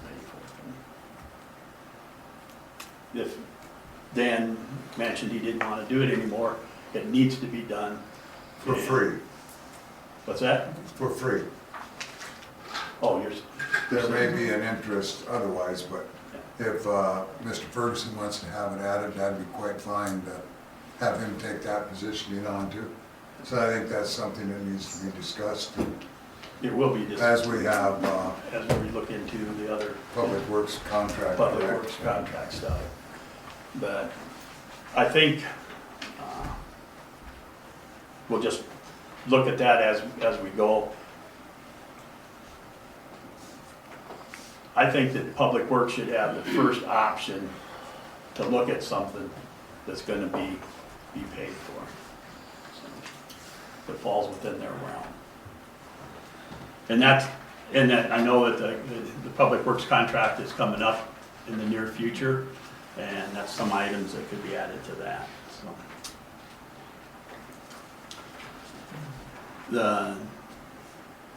The next item under, and I don't know if there was a guy that actually got added under that, that's where I thought it did, but I might be wrong.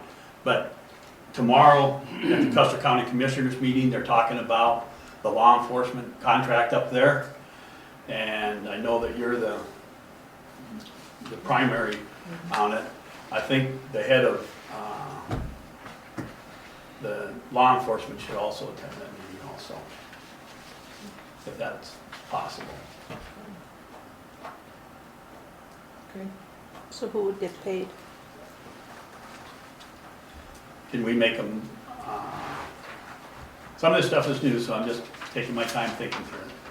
You know, can we make a motion that they both be paid?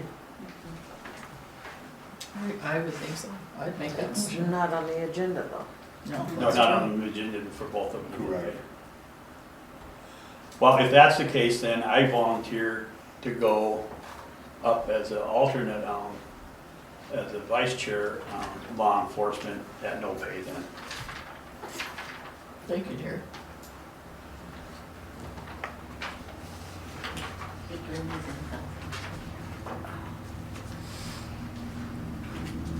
Next item on the agenda is 11, legal. Mitch, do you have anything to add? I don't.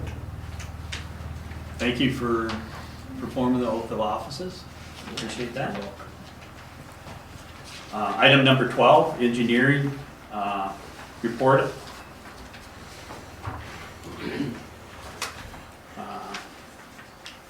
I don't have a report from the engineer. Dan has usually had them. One of the things I see here is that under the water rehab project, WRT project, that the design for the WRT has been submitted to DA&R. Leah submitted to Mark McIntyre. Mark McIntyre forwarded it over to underneath Andy Burrell's engineers because it was ARPA funded. And so it's be the other side of the house up there that will be reviewing that. It won't be the same side that, it won't be Mark McIntyre, it'll be the funding side that we'll be reviewing that. That's the update on that. The Hermosa sidewalk project. It looks like there is a award made on the Hermosa sidewalk project. Monica asked. Okay, go ahead, Monica. So I checked in with them, and they're planning to start the project in August and hoping to finish in October. Cool. Good job. Thank you. Awesome. And again, that was a good project that was submitted and followed through. And the contractor is going to be True Form Construction out of Black Hawk, South Dakota.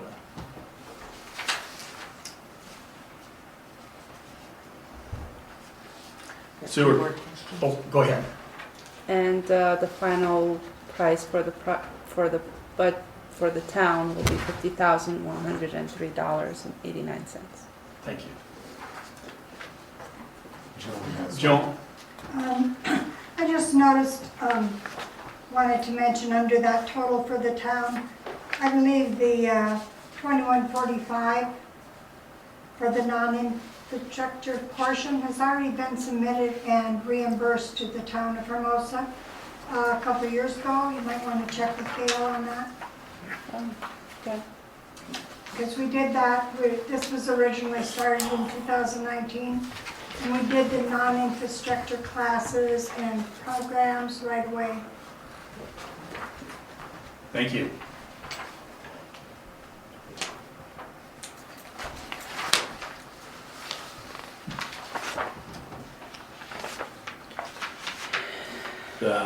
Under the sewer project, we had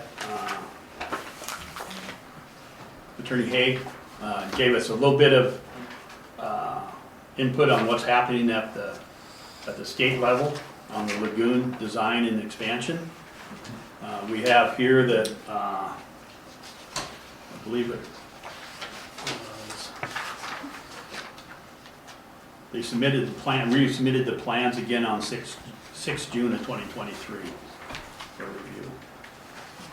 Is there any further questions, anybody, or input that people want, or questions that they want on in reference to the lagoon and design of that project? It was kind of covered fairly well earlier. Water and sewer facilities plans.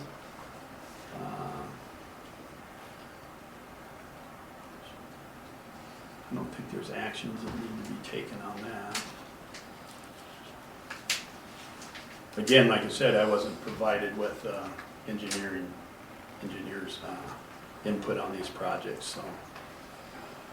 Did she provide any? Other than this letter? No, the only June update I 16th. have is The only this. thing, right? Okay. So I think on item D, I'd request a motion just to have that stay pending. Like that. Do I have a second? I second it. With anybody, all in favor say aye. Aye. All opposed say nay. Which each item on here will stay pending. Generally, we only make a motion to have them removed. Okay, well, thank you for your input. Yes. And so we went down, and I know, Dan, you usually talk these. Do you have any current information from the last meeting? Basically, E ties in with the water facilities plan because we're waiting on the award and what we have come back as far as the WRT project. And that's kind of been a standing. Item F, as far as that sewer extension project, is something that we're going to have to discuss with DA&R and Mr. Haig and see where we're at after the last letter of rejection on that project, and see what we have to do, if we have to go through an appeals process now to ask where we're at and ask what they recommend to satisfy the project further beyond what we've done. So that's going to be a board decision on what to do on that, and whether you want to have a workshop on it or you want to have a special meeting on it and call the people involved in it, Mr. Haig, the board, finance officer. Yeah, in reading the letters that have been submitted, I think you're referring to the last letter that came down was the 11th letter. Right. And it was pretty specific on what they were asking for in that letter. They were also at the level with the 2-inch depth before. They didn't have a complication with that, and said if the application of the styrofoam was put in, that would be unacceptable. So now they came back with another one. So what needs to happen now is another resubmittal. Yeah. If they're gonna be at that 2-inch level, what is our next level that we're going to move at? Are we going to have to do something in the floodplain with Mr. Claycomb, where we actually gain that extra 2-inch level there and create a different drainage to come off so we don't have ponding of water there? Would that be satisfactory? And I would like Mr. Claycomb involved in that portion of it, because that's where it needs to go with that level to look at the acceptance portion of it, so. And I guess again, we can go back and we can look at it and we can actually put it on a, I don't know if I really want to put it into a working group meeting, but I think what we need to do is look at it, look at what the last letter said as a board. We'll get the last letter on the next agenda. We'll have the last letter from them, what they said, what they wanted. And the way I understood it, it was a difference between what specs they referenced. If they referenced this spec, they had to do this, this, and this. If they referenced the Sioux Falls spec, then they had to do this and this and this. The way I understand it, looking at the letter and stuff, is that they didn't reference the right spec or say they were going to do what the spec they referenced. And so we'll have to go back and relook at that, but we'll bring the letters forward. We'll get our engineer that's working that here and we can discuss it at the next meeting. So I would like to ask that possibly Mr. Claycomb, if we would, look at that and see what his feelings would be on adding the amount of depth of dirt that we need over the top of that to make it in compliance, and see what his feelings are for that 200 feet. And if there's a circumstance that we could satisfy it, being involved in the floodplain is the biggest issue where we've been back and forth with them. So and that would give us better clarification before the next meeting on what his feelings and opinions are. And that if he reviewed that last letter, that he could also put his idea and thought pattern to it if he's susceptible to that. Yes, and I've been sucked into being involved in this all the way, primarily because they never got a floodplain development permit before they started. And we still don't have a floodplain development permit.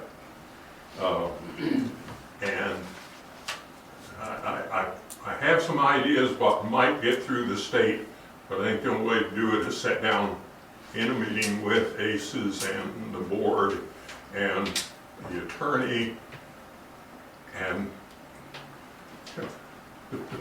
we've got to get through it somehow. And it just goes back, you mentioned that there wasn't a floodplain permit done. We're trying to do catch up and fix up, and what we really need to do is look clearly at what the state is asking to do, because I think they made it very clear what they want, and then go that way. So I'll say from my interpretation of several discussions with them, the state says, we will not tell you what we will approve. Right. No. You have to submit something that we will approve. Great. And in their last letter, they said if you use these items here and here, and that's what they do, they will not take on the responsibility, because once the state says, do it this way, and you do it that way and then it don't work, they're not going to take on that responsibility. But I think the last letter, what we need to do is bring the last letter that came from them to the board, let everybody at the board look at and review that letter, and then make a determination of where to go from that. But I'm open for motions. I would like still Mr. Claycomb to look at that letter and come back to us, because we said we would submit a floodplain development permit along with the solution of what we had, and that we had sent them the letter of that when we looked at the caps for the manholes, when we looked at the circumstance of the property, and that we wanted to make sure of their acceptance of the solution of the problem. And then we would accept and do all of that with you submitting the floodplain development permit, as well as we have now the right answer for the caps for the manholes. They accepted them. We had the 2-inch styrofoam. We had all them circumstances. So I guess I would like to make a motion that we allow Mr. Claycomb to review that in our last 11th letter of denial, and look at that with us in the board, so it gives you time to review, that we ask ACES to be here, that we ask Mr. Haig to be here, since he's involved in it, and the board at the next meeting. The motion was made to have Mr. Claycomb, review that letter, and then follow on meetings on the board. Is there a second to that? With the motion made and properly second, all in favor, say aye. I oppose, say nay. No opposed. Motion has been made and seconded to have Elmer Claycomb look at the last letters. And I don't know if you have all the letters, but if I have all the letters, yes. Yeah, I have a notebook about this thick on that. Yeah, I didn't know if Elmer had all of them or not, though. I will send it to him. Okay, thank you. And are we gonna have the finance officer contact Mr. Haig to have him here at the next meeting? I think before we have him here at the next meeting, I think what we need to do is look at it from a technical level and get that done before we request to have the engineer come in. Take that out of the motion then, because I made the motion. Okay, someone would have to amend the motion then. I will amend the motion to not notify Mr. Haig of the next meeting, and it'll only be of the board and Mr. Claycomb. Are you including ACES? Pardon? And ACES ACES. is also included. Correct. You're still leaving them in? I think Yes. we Okay, need I that. just wanted to Yes, clarify. So Okay. you second that amendment? I'll second it because I made second. Yep, you agree. So the amendment now, with the motion with the amendment is to strike the Attorney Haig from coming to the meeting and having him brought to the meeting. All in favor? Aye. Opposed? No. Say aye. No opposed. Motion carried then to have Elmer Clay come look at that stuff. Monica will ensure that you got all of the most current information. And what meeting do you want to have this at? What date? It'll be our next one. We'd look at the next meeting, which would be the 5th of July, I believe. Yes. Wednesday. Yep. Not coming to work on July 4th. Oh, you don't want to come on 4th of July, do you? I was thinking it was on. Aren't you gonna picnic or something? I thought July 4th was on a Monday. On Tuesday. My bad. That's awesome. 5 days. Moshe Hills drainage, that's pending. Whitney Street. Go ahead. Excuse me. What we need to do is go down and review that one more time. What we're pending on is the street light being put in and the gravel finished up on it. Have they done the street light work yet down there? Yes. They have put it in? The street light is in. Yes. So. And it lights up the area really well. So what we have left is to go down and review the gravel. And now that the street light is in, we looked at the positioning of waving the sidewalks on the one side because they'd have to be put in the right of way. So that's something that we need to schedule and put into place so we can look at final acceptance of that street. Go ahead. Last time I contacted them, I told them to tell me when they're ready for last inspection. So I'm just waiting for them to contact me. Good. So maybe you can follow up with. I will excuse follow me, up but- tomorrow. Thank you.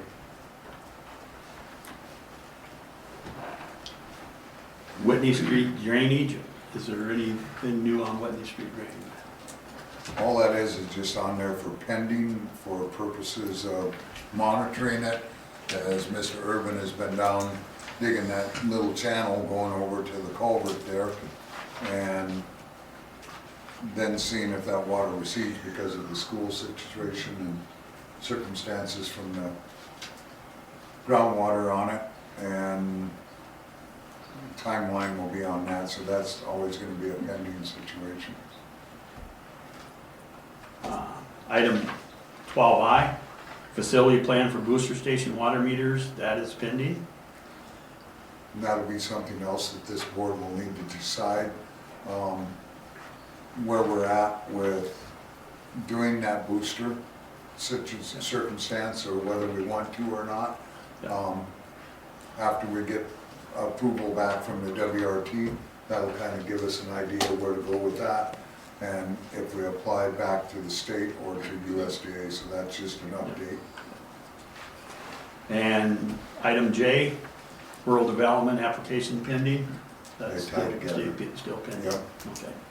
Thank you. And there will be items on the next, I'll be recommending for on the next agenda that will cover some of those concerns that you had, Mr. Halsey. Thank you. The, Yes, ma'am. the part of H, camera drainage, awaiting meeting with school board, does this need to be on there? Can we It remove don't. it? You're looking at the whole, I think you could remove that whole thing. I would make a motion that the South Dakota Area Rural Water Association report, pending technician assistance update on timeline, camera, drainage, awaiting meeting with school board be removed.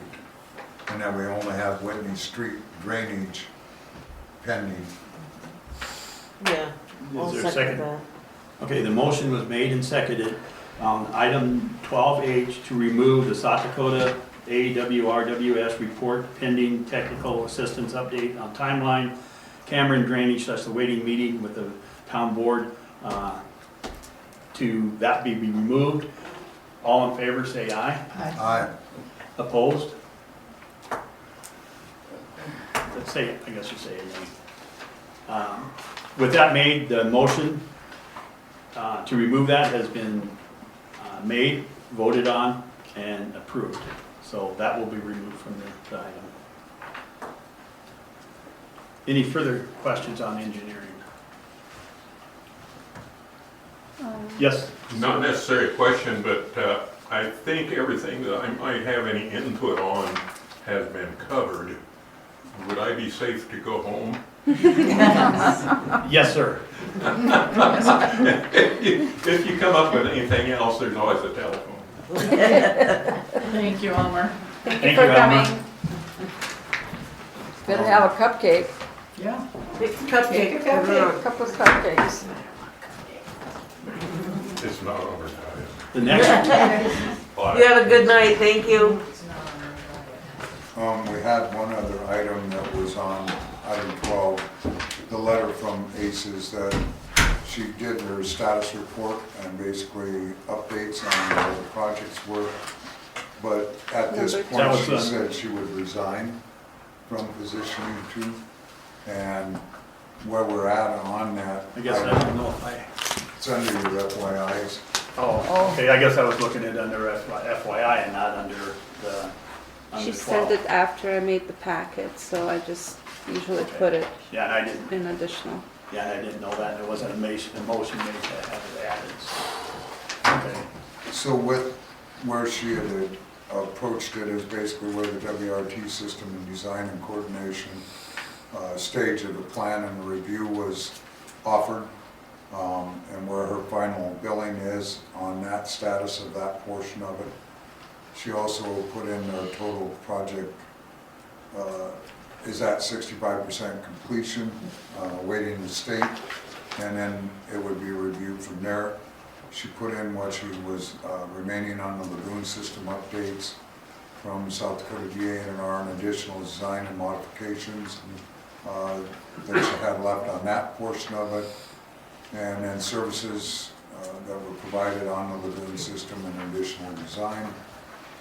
So in them items, like I say, she did submit that she would submit her resignation from the projects if in circumstance of that nature. I know she didn't, I did ask her, I did call for a follow-up on this. If the board did ask her to follow through on any of these projects, that would she do that? And she said she would, if the board were to ask her like to come in for this review, to look at what we're doing in the next phase of the North Water Sewer Line. With her being the contact person on the WRT, she would be happy to. The WRT funding, of course, is out-of-pocket for us up front, but we get reimbursed with the 500,000 ARPA money that we have, so it's really no money out of our pocket. It all comes back to the. But let's just stick to what's right here. That's what this whole letter is. Yeah, and no, what's talking about, we're finishing the design on the letter and not how we go forward with it after it's designed. I just was making Yes, sir. the Understand. viewpoint of it, and that's where the board, I guess, needs to look at that portion of it and make a decision on, you know, in the future, where we want to be. She's still under. Being this wasn't provided in the original agenda package, I'd look for a motion to table this until our next meeting, so everybody will have a chance to look at it and decide what it is. Is there any urgent matters that this letter spawns, creates? Well, I don't know. one of the things I look at 30 is days that to find engineer. one of the things I look at on it is that there's certain things that she's under contract for right now, and that is the WRT. So I think she should stay on the project for as long until the WRT is 100% designed. She's also the design engineer on the lagoon. She has a contract for that. She should be held to stay on that until the end. Trying to change engineers right now on the lagoon would be disastrous for us, and we would end up getting more fines because the state does not care that, you know, our engineer resigned and we got to get somebody else. So I think what I'm looking at and having on the next agenda was to look at the items that ACES needed to finish, and then the items that they've talked about it, you know, in the past, because they've talked about different items in the past, but and pull them, but. Well, that's fine, but I think we need to get a new engineer regarding that. Yes, sir. One. You don't have to raise your hand. No. Go ahead, I'll let you talk first. The reason I added this letter because it's all engineer related. Yeah. Right. And I did send emails before for all the board members to review, but did you receive it? I didn't receive. To review this? Yes. Oh, I didn't get, I did not receive that. And my email goes to my wife and she's shaking her head. Oh, no, I sent it to previous board members, so Vicky I know received it. Oh, I'd have to look. but then it makes it kind of hard for Donna and I who are new into it to look into that. But one of the things that Mitch had talked about is we need a new engineer. One of the things that I've drafted up, and I was going to ask it to be put it on the next agenda to have it approved and sent out, is put together a synopsis to hire a new engineering firm under an IDIQ type contract, firm fixed price, and I was going to present that at the next meeting to have it looked at and have it sent out. And I've also put together the statement of work that would go along with that. But I can't do anything with that until the board, it gets on the agenda, the board make, a motion to have it approved and sent out is made, and then at that point in time, that's when we can do it. But I think, it gets into, to have someone, I think there's 3 projects that kind of need to be finished, and then no new projects have her working on. And I would like to make a motion that or maybe we can just continue to look at this. I'm debating whether we need a motion to. No, just add it to the next agenda. We'll just put this on the next agenda. And I think Yes. what my thought is that that we ask her then to come to the next meeting, since we want that discussion, and then ask her them questions for the services to be completed at that meeting. If Yeah, that's because- appropriate, then the finance officer can direct that? Yeah, in her contract, I mean, she needs to come Correct. to the meetings. And I think she needs to be requested, because she still is the engineer. It has not been completed yet on the sewer and water going north. So I see that she still needs to be the engineer involved on that, because it'd be the project included. Same thing with the WRT system, follow that through completion when the design's done. And then there's a contract that's been completed. Otherwise, and on the lagoon stuff, the contract was written, signed, and she needs to be held to the end of it, you know, to complete it. If she wants to walk away, I guess I'm not asking the board for a motion to have her walk away on those 3 projects. Well, and I think we need to review the contracts and see where we're at in each stage of them contracts to know where we're at, so we can review all of them. Because I understand under the lagoon expansion, that contract was just for the design. That contract did have in it construction bidding documents, and it didn't have in it oversight of the construction management. So, but in order to keep them three projects going, we need to have her remain on those. I agree.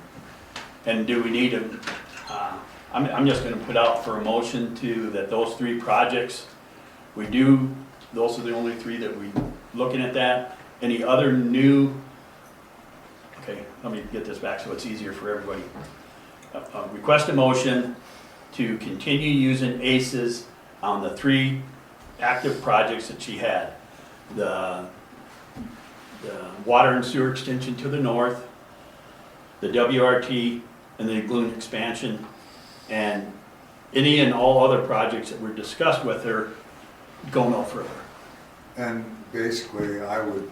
I maybe clean that requested up. a motion. Okay, go ahead, you can make the motion. What I would do is then, as you just stated, that she still be contracted to finish the projects in front of us, but any other projects that are in front of us that we would advertise for another engineer or bids from other engineers to perform them services. Yes, we'll be going out with another. Correct. So that was an amendment to it. Is there a second to it? I'll second. Okay. The amendment was set that we will have ACES finish the 3 projects she had, the water and sewer to the north, the WRT system, and the lagoon expansion system. And in addition to that, also that all the other projects will be looked at when we go out and for the synopsis for a new engineering firm. Is Or we advertise for bids. yeah. Okay. And is there, all in favor, say aye. Aye. Opposed, say nay. And, Monica, if you noticed, I have been abstaining from voting. I don't know if you noticed that. I haven't actually been voting. It's just, You have to say abstain though. oh, okay. But I didn't vote, so I guess, yeah, I gotta get that I got you clarified. down voting for 5-0 the whole night. What's that? I got you voting Yeah, 5-0 I the do. whole night. Yeah, Have you been voting? What's that? Have you been voting? I need to say, what I meant to do is abstain, you know. How come you want to abstain on that one? Well, it's carried. Huh? Yeah, but you should still go with it. Yeah. Well, I've been studying under the parliamentary procedure under Robert's rules. Yeah. And what it says is the chair, if the vote is carried, does not need to vote. The chair can vote when there's a tie, or the chair can abstain. It's an aldermanic form of Correct. government. I was gonna say, it's You a know, different like form of in government. Rapid City, you know, if they have a tie, then the mayor gets to vote, but in a board of trustees, you all Okay, all right, thanks for explaining that. vote, so. And a third And- class municipality. And I never said nay, so I voted yea every time. okay, because when I would listen to the recording, I would not hear you Right. voting or That's saying important. abstain. or? Yeah, Put him yeah, down. I understand that. He voted in favor, it was always 5-0, I never heard a nay the whole night. I Yeah, didn't there was either. no nay, Okay, and I never abstained from any of them. okay. If I may too, then this will be put on the next agenda to the discussion of this letter. Discussion of this letter, yes. With their final fees and, Yeah, you should be at the meeting to discuss the stuff with Elmer, and then we can look at this. okay. And the final fees, and I'll have to refer back to Monica on this, but until something is approved by the state and considered 100% designed, it's not 100%, and 100% of the fee shouldn't be paid, correct? I will have Just to look because- into that. Just because she sent the stuff to the state for approval doesn't mean that her effort is done, because it has to be approved in order to meet her contract. She signed up to design something, and that means the whole process. That would be the board's decision when to Yeah. pay her, so. Yeah. And that will have to be, yes, sir. And that too, once we review the contracts, we'll know where completions are at to payment, just like any draw program on any contracts to satisfy, so, thank you.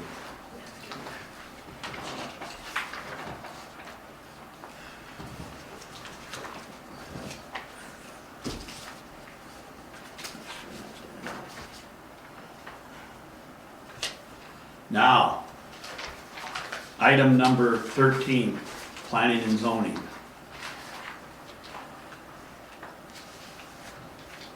The review of planning and zoning 06/13/2023 meeting minutes. Is there a motion? Do we need that? Don't need No. one. No. Okay, the meeting minutes are provided. The next item is number B then. Permit 2022-25 revised digging right-of-way sewer connection parcel 009318 and 009319. Is there any update to that, Chuck? Yes, Anderson Engineering is supposed to come this week to put something together. Okay. And the next item is 2023-06, commercial remodeling permit application, 250 Main Street, storage loft pending. Is Brad still back in the corner? No, he left. That'll still be pending then. The permit for the Custer County Fairgrounds, in the planning and zoning meeting, planning and zoning recommended, they had made a motion, it was seconded, they voted on it to actually remove that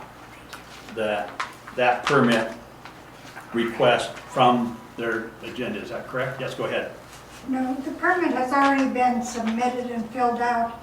They just told us they weren't sure where the location would be.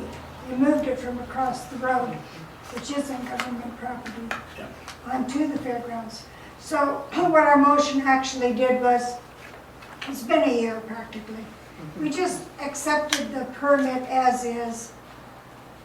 You know, it's at where it's sitting and it's fine. I mean, if they want to do something different later, that's up to them. But you had a motion and voted to have actually remove that To from the remove agenda it item. from the agenda, Agenda item, yes, that's what I meant. not from the permit. No, the agenda item, yes, correct. Thank you for the clarification. So on that there, I guess we request a motion to actually remove item 13D, remove D from our agenda. Is there a, So moved. is there a second? Sure.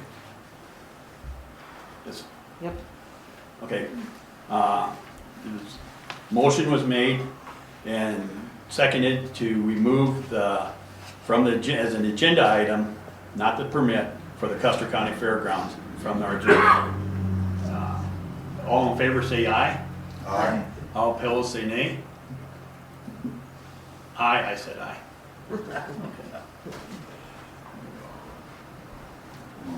Supervisor Hammond. Yes, Monica.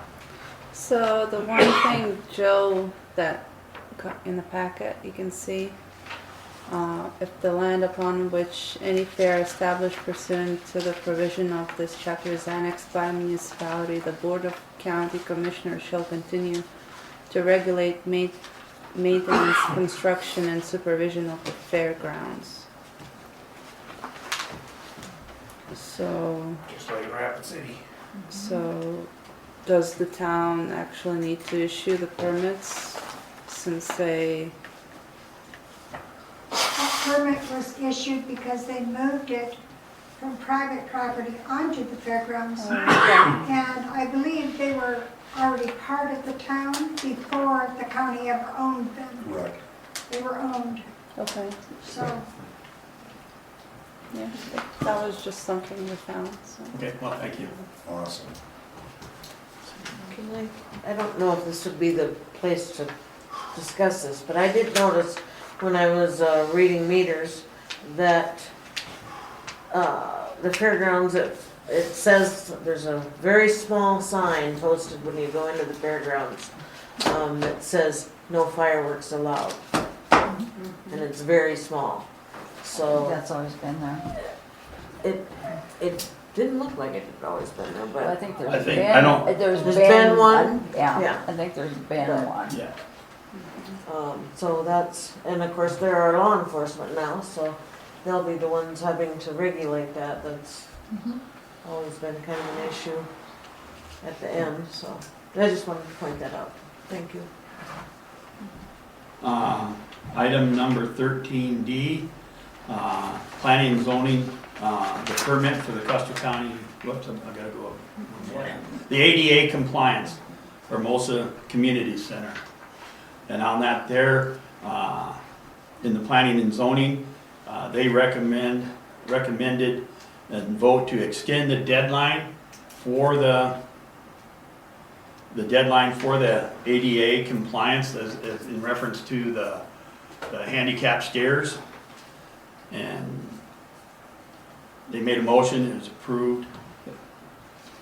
Yes, Vicki? I would like to know, Mitch, who implements ADA compliance? How is that, Federal government, U.S. Attorney usually gets a letter out. so then how is this being enforced? I don't know. Thank you. How did this come up? Well, it came up before. Joan? Joan? Oh, sorry. Originally came up several years ago when they remodeled the basement. ADA compliance requires commercial remodel that they adhere to that. At that time, they did, it was already ADA compliant with the seat going up and down the steps. But they were not going to use the upstairs, so it was put on hold until such a time as that upstairs was going to be used commercially. And when they moved out, I don't remember, there's been a couple different people that wanted to rent it or buy it, whichever, and came to this board, and it was brought up that it would have to be made ADA compliant at that time. I think Mr. Ramsey was one of those. And so when he purchased the building and is using the upstairs, we just did an inspection and visited with him and requested that he would become ADA compliant if he was using the upstairs. And we understand this isn't something you can do overnight, and we understand that it's going to cost way more than we thought it would at the time when we requested it. So he's still looking at options on what he can do to make the upstairs accessible for handicapped. And that's how it came about. Connie? I worked at that bar for 9 years for the Custer County Fair, and there was hundreds of people. Both bars, upstairs and downstairs. Is this a brand new law? It came into compliance, my understanding, when you file a commercial remodel permit. which I don't believe you guys ever had to do. Which, because commercial remodel permit is something that we came to be. I thought it was that, the state. The chair would like to, we could go to Mitch. Trying to figure out who is requiring ADA compliance. Commercial remodel permitting. Who? What It's entity? in our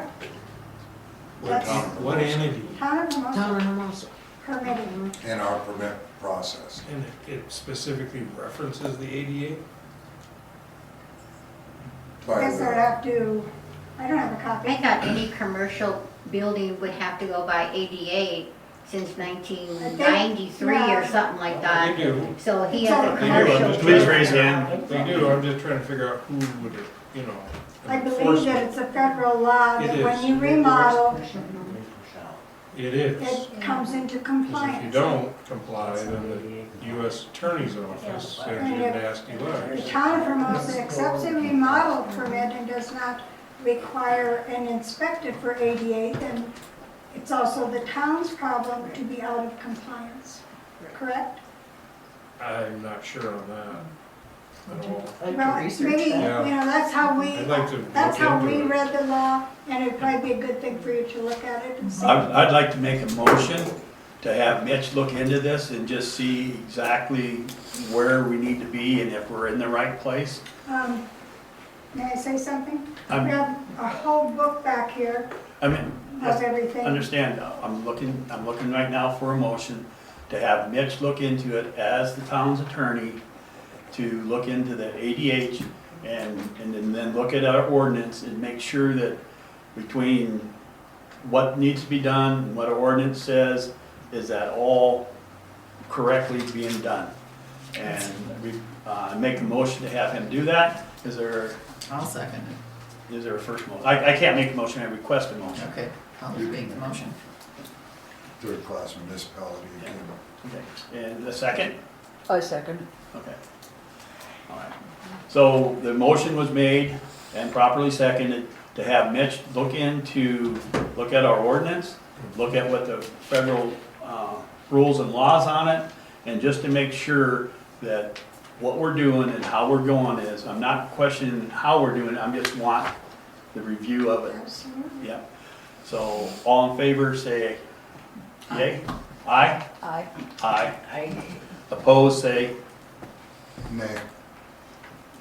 one, four, one opposed to it. That's not this. That's the old one. We're, motion carries to have Mitch, town attorney, look into the ADA and carry it forward. Yes, ma'am. And would it be okay for me to give him the information Oh, yeah. that I we would- went I by want- I want and you to- reviewed? I want you Oh, yes, that's And good. I've read That those? would be awesome. We want him to review to just email it. everything, so. Email it, would it be too much to email? Oh, no, it's about that thick. How thick? More than I'm gonna copy and Send me- email it send me- here to you. Send me several My emails. little scanner probably won't hold on to All right. that many. Gotcha. It's just a folder, I'll give it to you and you can just return it when you're done. Sure. All right, thanks. Item 13F, No. So will that ADA then be pending until we have the attorney's opinion on it? yes, it'll be. I would make a motion that we leave that pending then, until we have the attorney's opinion. Second. Motion was made to leave that pending, and it was seconded. All in favor, say aye. Aye. Opposed, say nay. I vote aye too.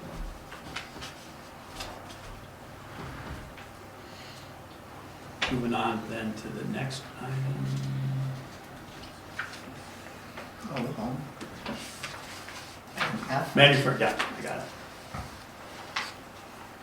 Plan and zoning, okay, permit number 2023-18, manufactured home moving permit application, Walnut Grove Mobile Home Park. It was, motion was made, seconded, and approved by planning and zoning to approve that. I request a motion to approve that. So moved. Second. All in favor, say aye. Aye. Aye. All opposed, say nay. No opposed. The motion carries to pass and approve the permit for the Walnut Grove Mobile Home Park manufactured home moving permit. The next item on the agenda is 13G. There's vendor's application sets fireworks, black powdered fireworks, June 27th to the July 5th at the Hermosa Community Center. In planning and zoning made a motion, seconded it, discussed it, and voted it to approve that. I would like to have a motion for the board to also approve that. I'll make that. Is there a second? A second. Second, okay. Is there any discussion on it? Yeah, they haven't paid that fee yet. There was a note made on it. The transient license? This is not paid. Is that transient? Is there just here for a few days? I see Jill has not paid yet, but I can look into tomorrow morning and see. Is, Or is he? Yeah, I got the money right now if we need it, but yeah. Is that a transient license, you mean, or Correct. what is it, 800? 250. How much? No, Oh, I thought. that's Keystone, charge 800. It's, Oh, we need to change ours.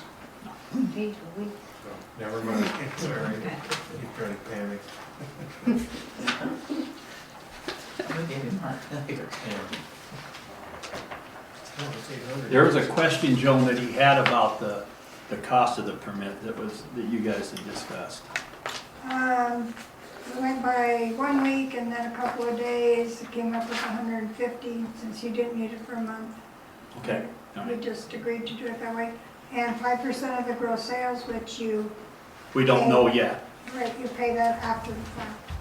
So, with Mr. Hallsworth pointed that out, I think we need to, before the board can approve it, we would need to have full payment on it. And I think Of the For the 150. permit. for the permit, 5% Right. will the be- 5% will be after the fact.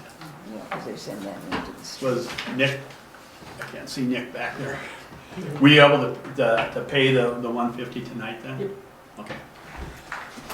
I'd like to have a motion again to, I guess we already had a motion to Right. do it. Just We had vote. a discussion. What the motion is now then that we will be voting on is to have it, to approve it and have the $150 payment paid tonight. All in favor, say aye. And the 5% later. And the 5% later. Say Aye. aye. Aye. All opposed? Say nay. No opposed. The motion carries to, I lost my place because I moved my sheets around. Okay. Motion carried for the fireworks permit, so.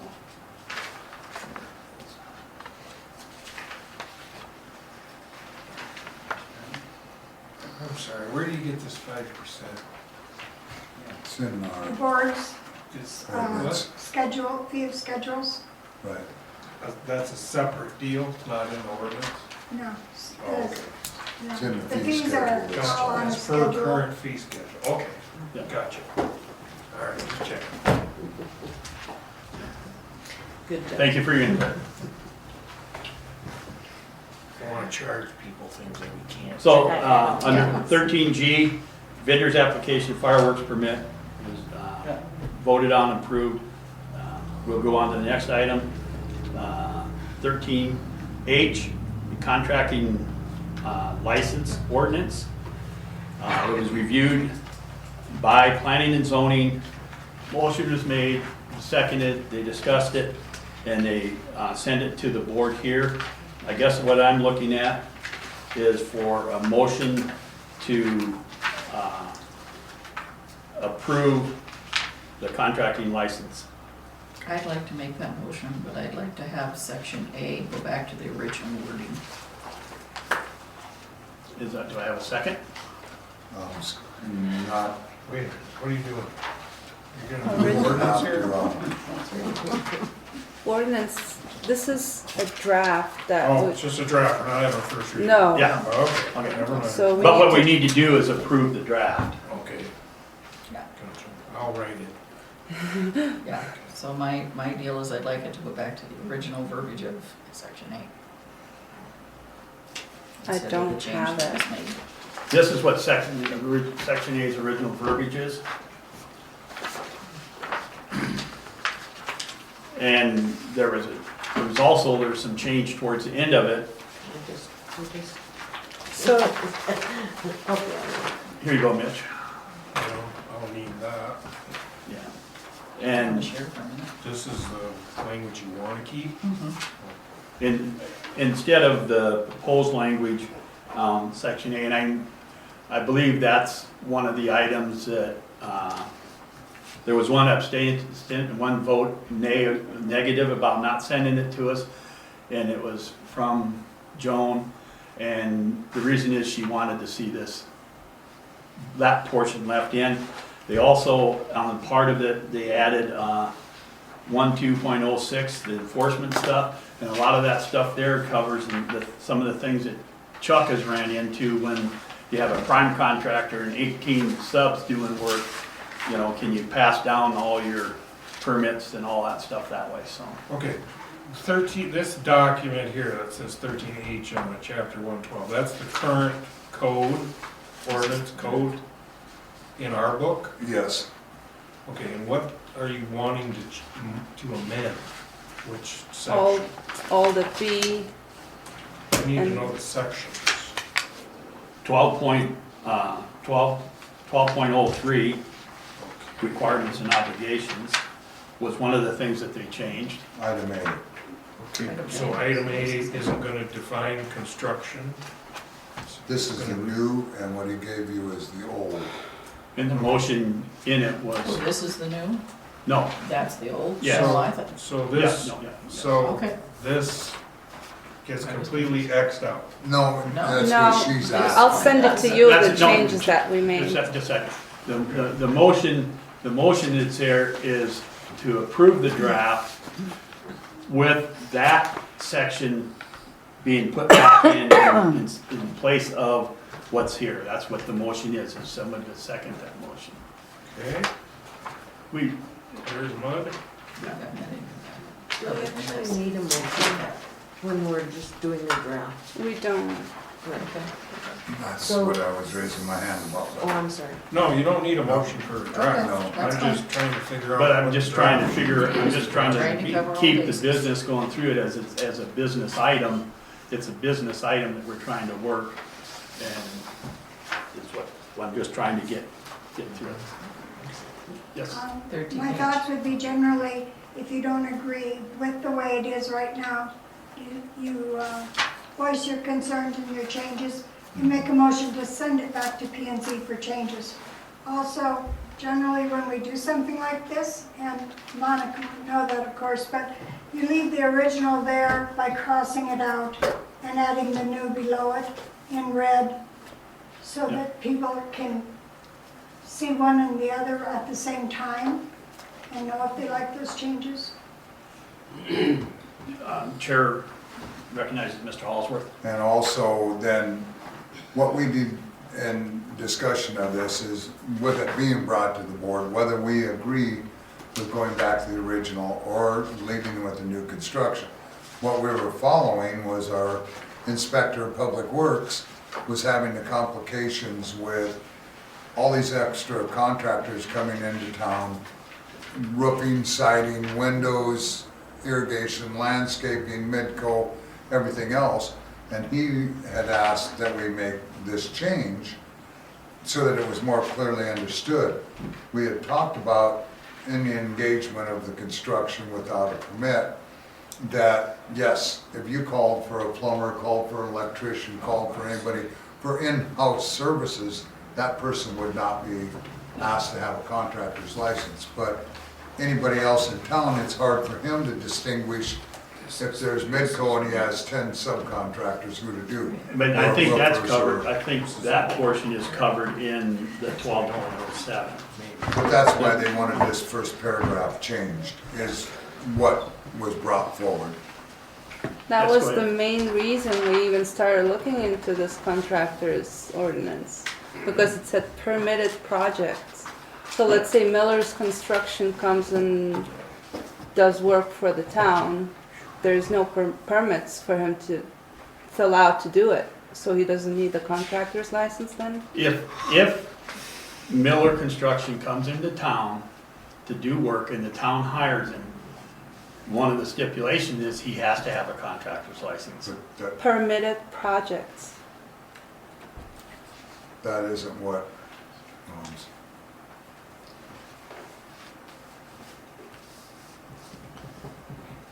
Go ahead. that isn't, that's where Monica's going, is that he doesn't have to get a permit because he's coming in to do underground work. And if Mount Rushmore Telephone is the contractor he's working for, they have maybe a contractor's license, but he's a sub, so he doesn't have to qualify. So anybody coming into town, is what Mr. Ferguson brought up, that he had 50 locates on that one circumstance, but none of the contractors had licenses because they all said they were working under Midco. So we were trying to get a clarification. If you go in back there to engage in business in town.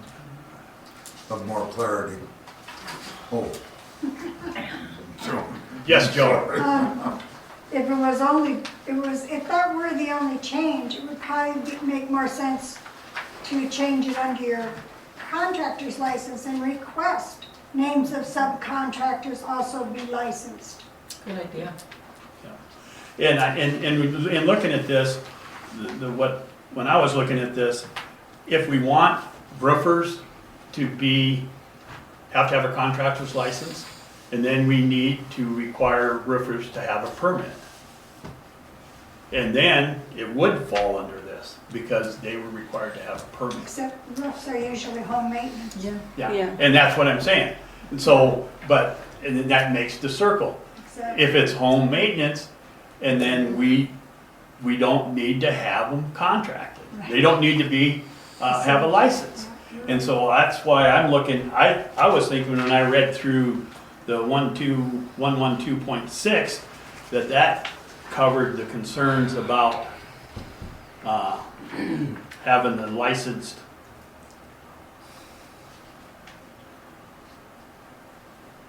like on the Midco, when you have your prime and then you have all your subs, whether it's that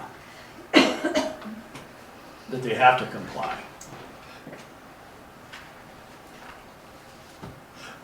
I just don't read it that way.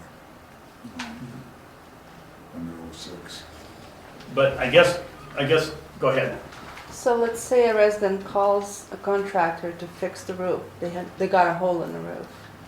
That contractor doesn't need the contractor's license then.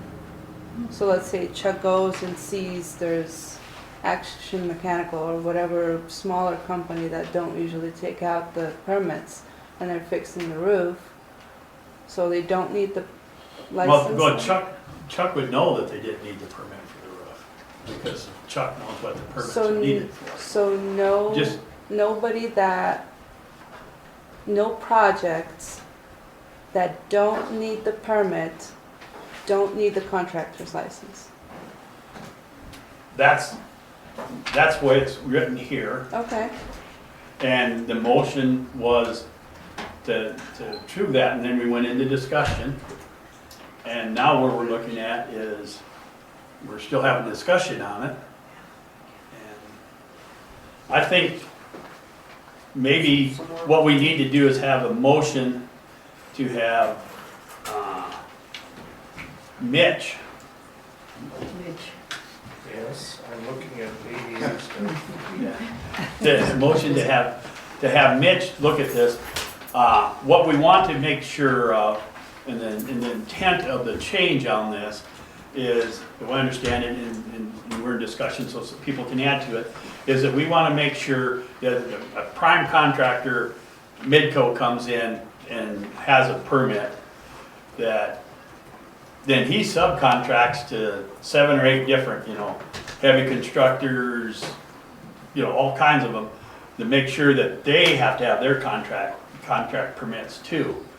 And not so much, I agree with Joan on this, is if it's regular maintenance on a house, like it has been in the past, what is windows, siding and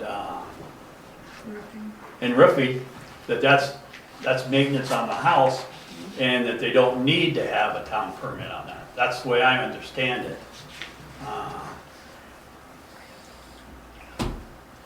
And then the other part of it is, you know, I think also it looked at, you know, if someone's gonna come in and have a landscaper come in, I think that's still kind of taking care of your own area.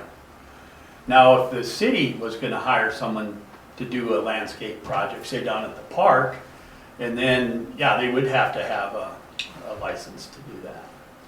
Because it'd be part of the contract. Yes, Sorry. What if they're doing landscaping and putting in watering systems? Do they need a contract for that? Or is that normal maintenance? the lawn sprinkler system.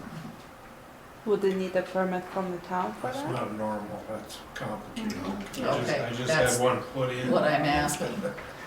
Because to me, that was a little above. It was very complicated. They need to know what they're doing. Yeah, that's kind of. But then does that, So that's not normal maintenance. So the clarification issue, I mean, is there.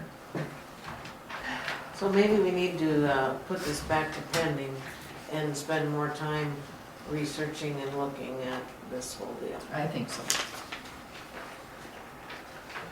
I hear a motion to have this put pending until further information's come through. Before we vote on it, there's, Dan wanted something for discussion? Yeah, we'd also looked at Keystone at the time, and Keystone requires any contractor, whether it's a landscaper, a roofer, anybody.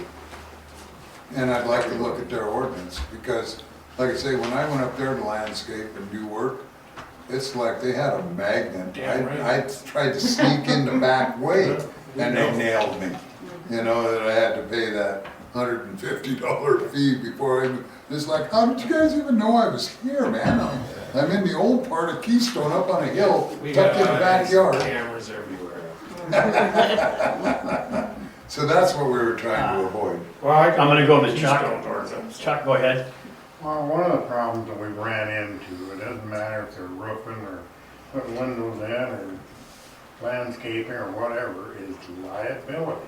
If something happens, and then you also have the situation if they're a scammer and they rip the person off, you know, we have no paper trail, who they are, where they came from, if they even have insurance.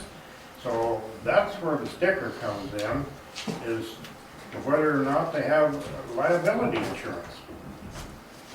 You know, if someone gets hurt or anything happens on that job, who's responsible? The homeowner that hired him, or, you know, there's some responsibility here on the contractor's part. I know I gotta play for the rules, so does Dan. I mean, you gotta carry $2 million worth of liability insurance, just some idiot walks on the site and falls down. But, yes, go ahead. And that's why when he brought these items to the attention, we did look at the Keystone ordinance, and it's almost copy paste from Keystone, what we put. I guess, Because it's for the residents, to protect the residents, to make sure the contractor that's working on the project, even though it doesn't need the permit, the residents can call the office and say, hey, does he have insurance? No, thank you. go ahead, Chuck. The situation that you have, it doesn't matter if some guy gets crushed with a backhoe or a guy falls off the roof and gets killed. Are they gonna look at the town and say, you know, this guy should have had proof of insurance and all this stuff should have been in the permit that he got, or the license that he paid, or whatever, you know, I mean, if we have no track of who they are and insurance and that type of stuff, then it isn't very fair to the contractors that are fully covered. That's a good point. Joan? Those are all good points, and I don't disagree with a lot of it. But I do disagree with the fact that homeowners are not stupid. I mean, there's, if they fall off my roof, it's my insurance that's gonna take care of it, or their work comp. And I'm not gonna hire someone if they are not a valid contractor. The only thing I wouldn't know is, as Chuck said, I don't know that, I won't have proof they're insured, you know? But I mean, you gotta give homeowners some credit to do their own business.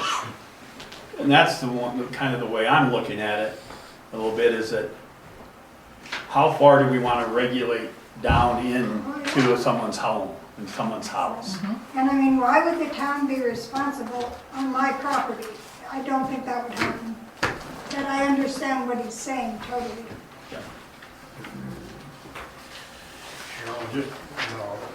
I can't imagine anybody doing any work, whether they're a handyman or a prime contractor, not having proof of insurance.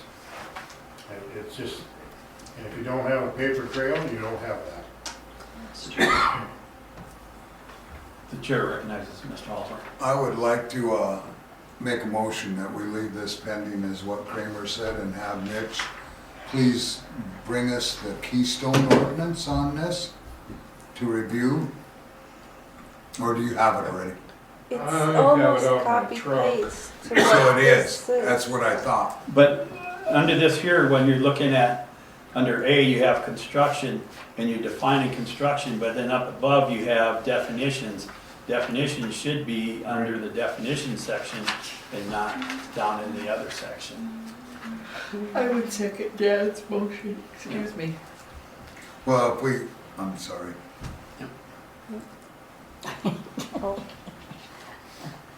No, Dan, go ahead.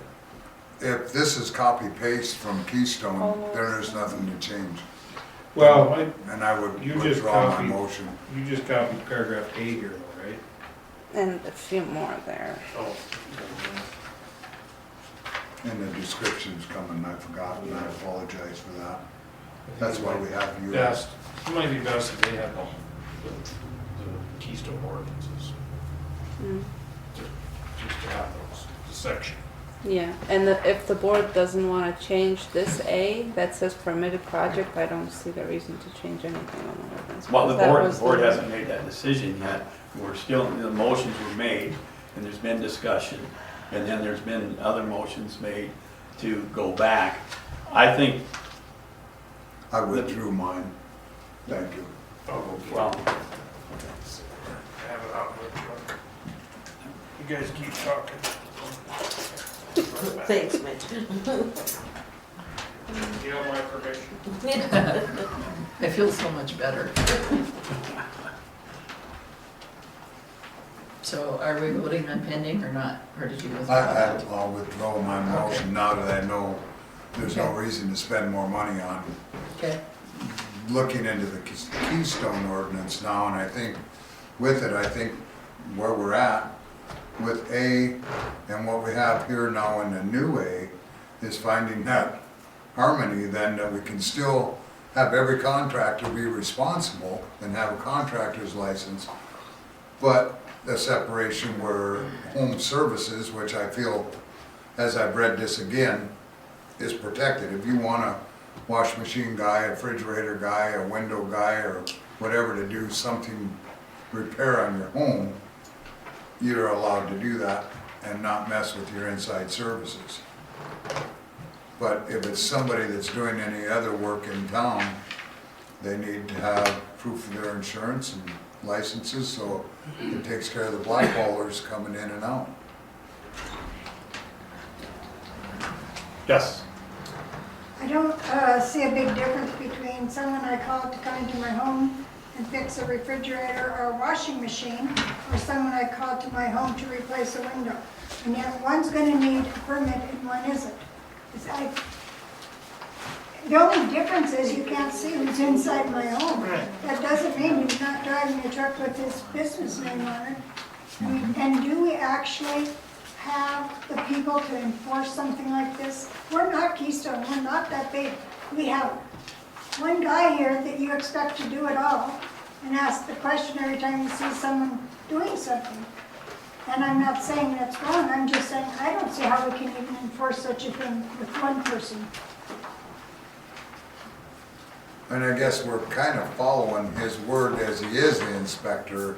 Well, Not, he is. I totally get it, don't get me wrong, I'm not arguing with you, but we're trying to follow what he's trying to position himself at too, and how do you enforce everybody coming into town and that many like Midco. You can't isolate one contractor like Midco and say, okay, all your people have to have a license that are subs now. And Mount Rushmore, you have to do the same, and just pick and choose. You gotta try to bulk it.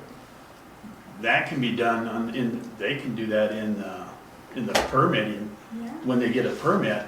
And then when it says that they are the prime, you write in the permit, you can say right in the permit, you can change that to say that everybody that works under you also has to be licensed. That's no different than Trent over here, who is the prime contractor. He has a building permit, he has his license in the town, but if someone comes in to do drywall and stuff for him, or someone comes in to do other stuff, they also should have that permit.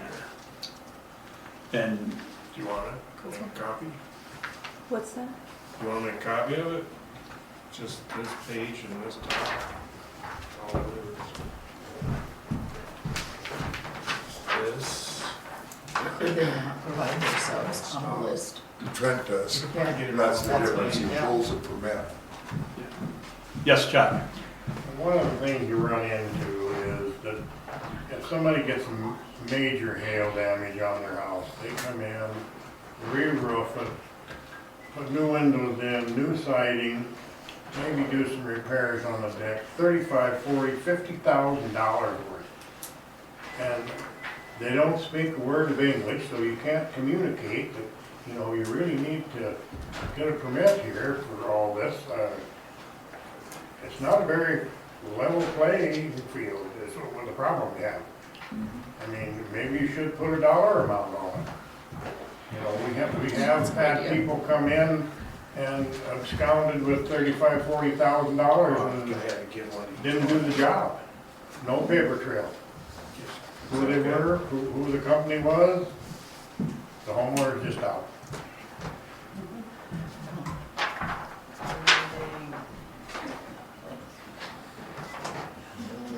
There's a lot more to look at. I think what we pending it, I think we still want Mitch to do, I'd like to see a motion to have Mitch look at it and see. I think Mitch needs to be actively involved in rewriting ordinances as one of his deals. I guess I'm just looking for a motion to pen it and have Mitch look into it further, and we'll address it at the next committee meeting. Break keystone on there. Oh, it is on there. It is on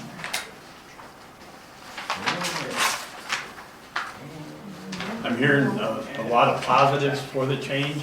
The concerns on the other side, I think we've heard both sides.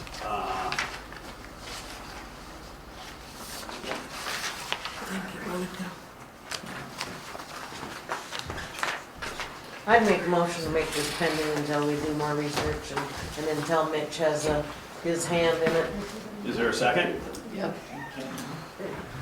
Motion has been made to make this pending until Mitch has had a chance to look at it and everybody else has looked at it. It's seconded. Go ahead, Dan. Are we gonna have P and Z look at this again then after that, after Mitch does, or are we gonna have Well, it? We can come all just look back at to it the board? together, We can, every one of us. we want Mitch to be actively involved in the rewriting of the ordinances, so things don't happen like on the water meter where things got left out that shouldn't have got left out. And I think at that meeting, Mitch made a comment that he wanted to be actively involved. They're gonna statutorily required. Yeah.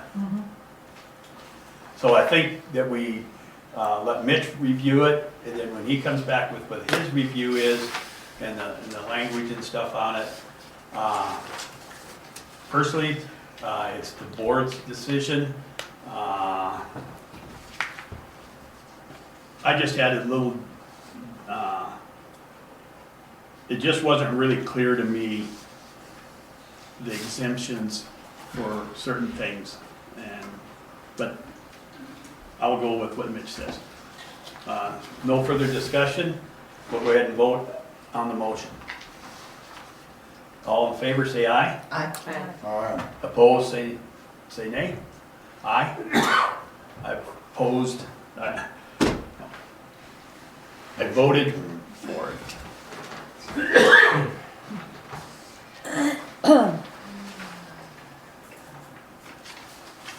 And that was a lot of comments on both ways, on both sides of on the issue. Looking at what they got here, Mitch will come back with something for us.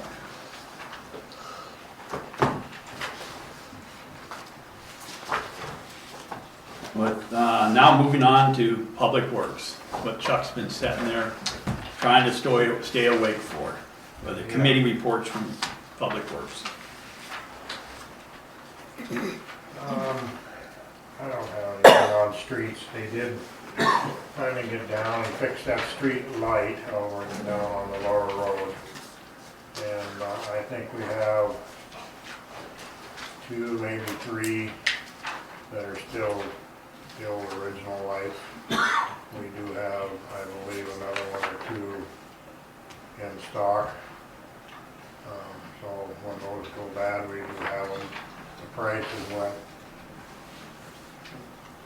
triple what we were paying for them, so to have them in stock is a good move.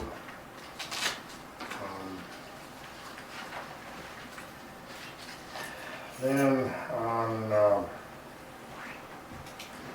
water, the lower well was in compliance again on our last quarterly, so that's a win-win. And one of the things that we're pumping more water than we've ever in history, leaks or whatever, and it bothers me that we do not have a pump laying on the floor for emergency. We talked about it a couple of times. I think I should get some quotes on it. They are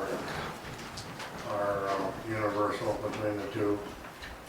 We use the same pump above or below. They're basically the same production and hanging at the same level, so the pump will work in either application. So I think it's pretty important that we have one. You know, the last time when we had trouble, we had one laying on the floor, and availability is just getting worse and worse and worse. So I think it's imperative that we have one on the floor. We just replaced that within not even 6 months ago on that new one.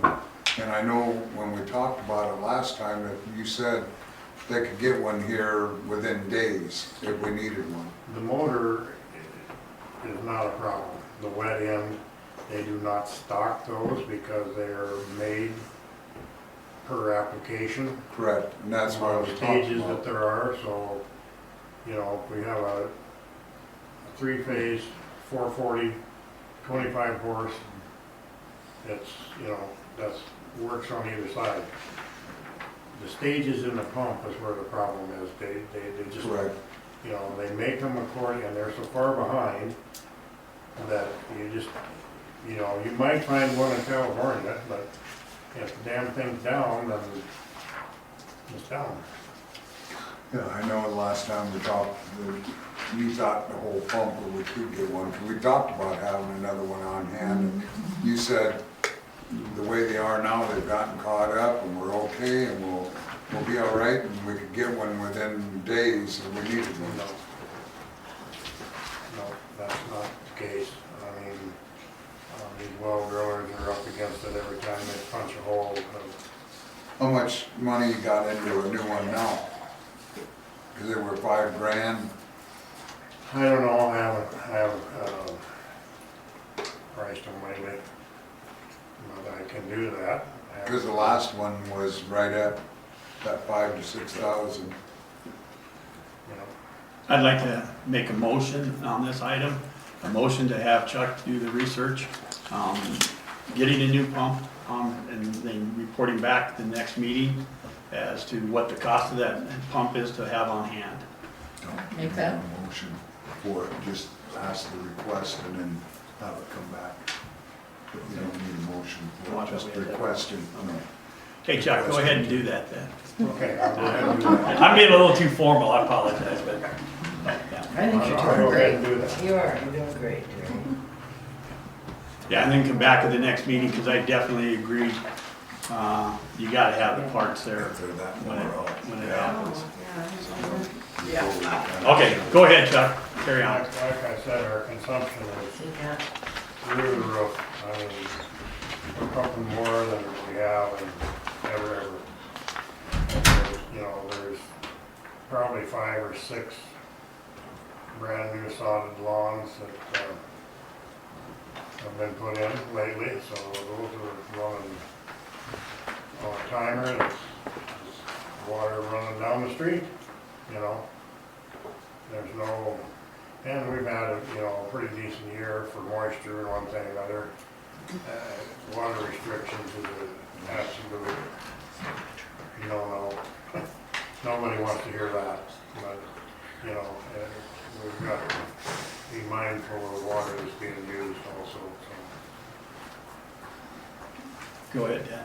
We haven't ever said that we were against water restrictions. We have done that before when we were in a real bad period, and if we need to follow City of Rapid City like we did before, we put on the odd and even restrictions, and we allow them to do that, and then pursue the evening watering is what we did before, and if they're gonna water during the day, they can with their hose on their plants, but we have done that in the past.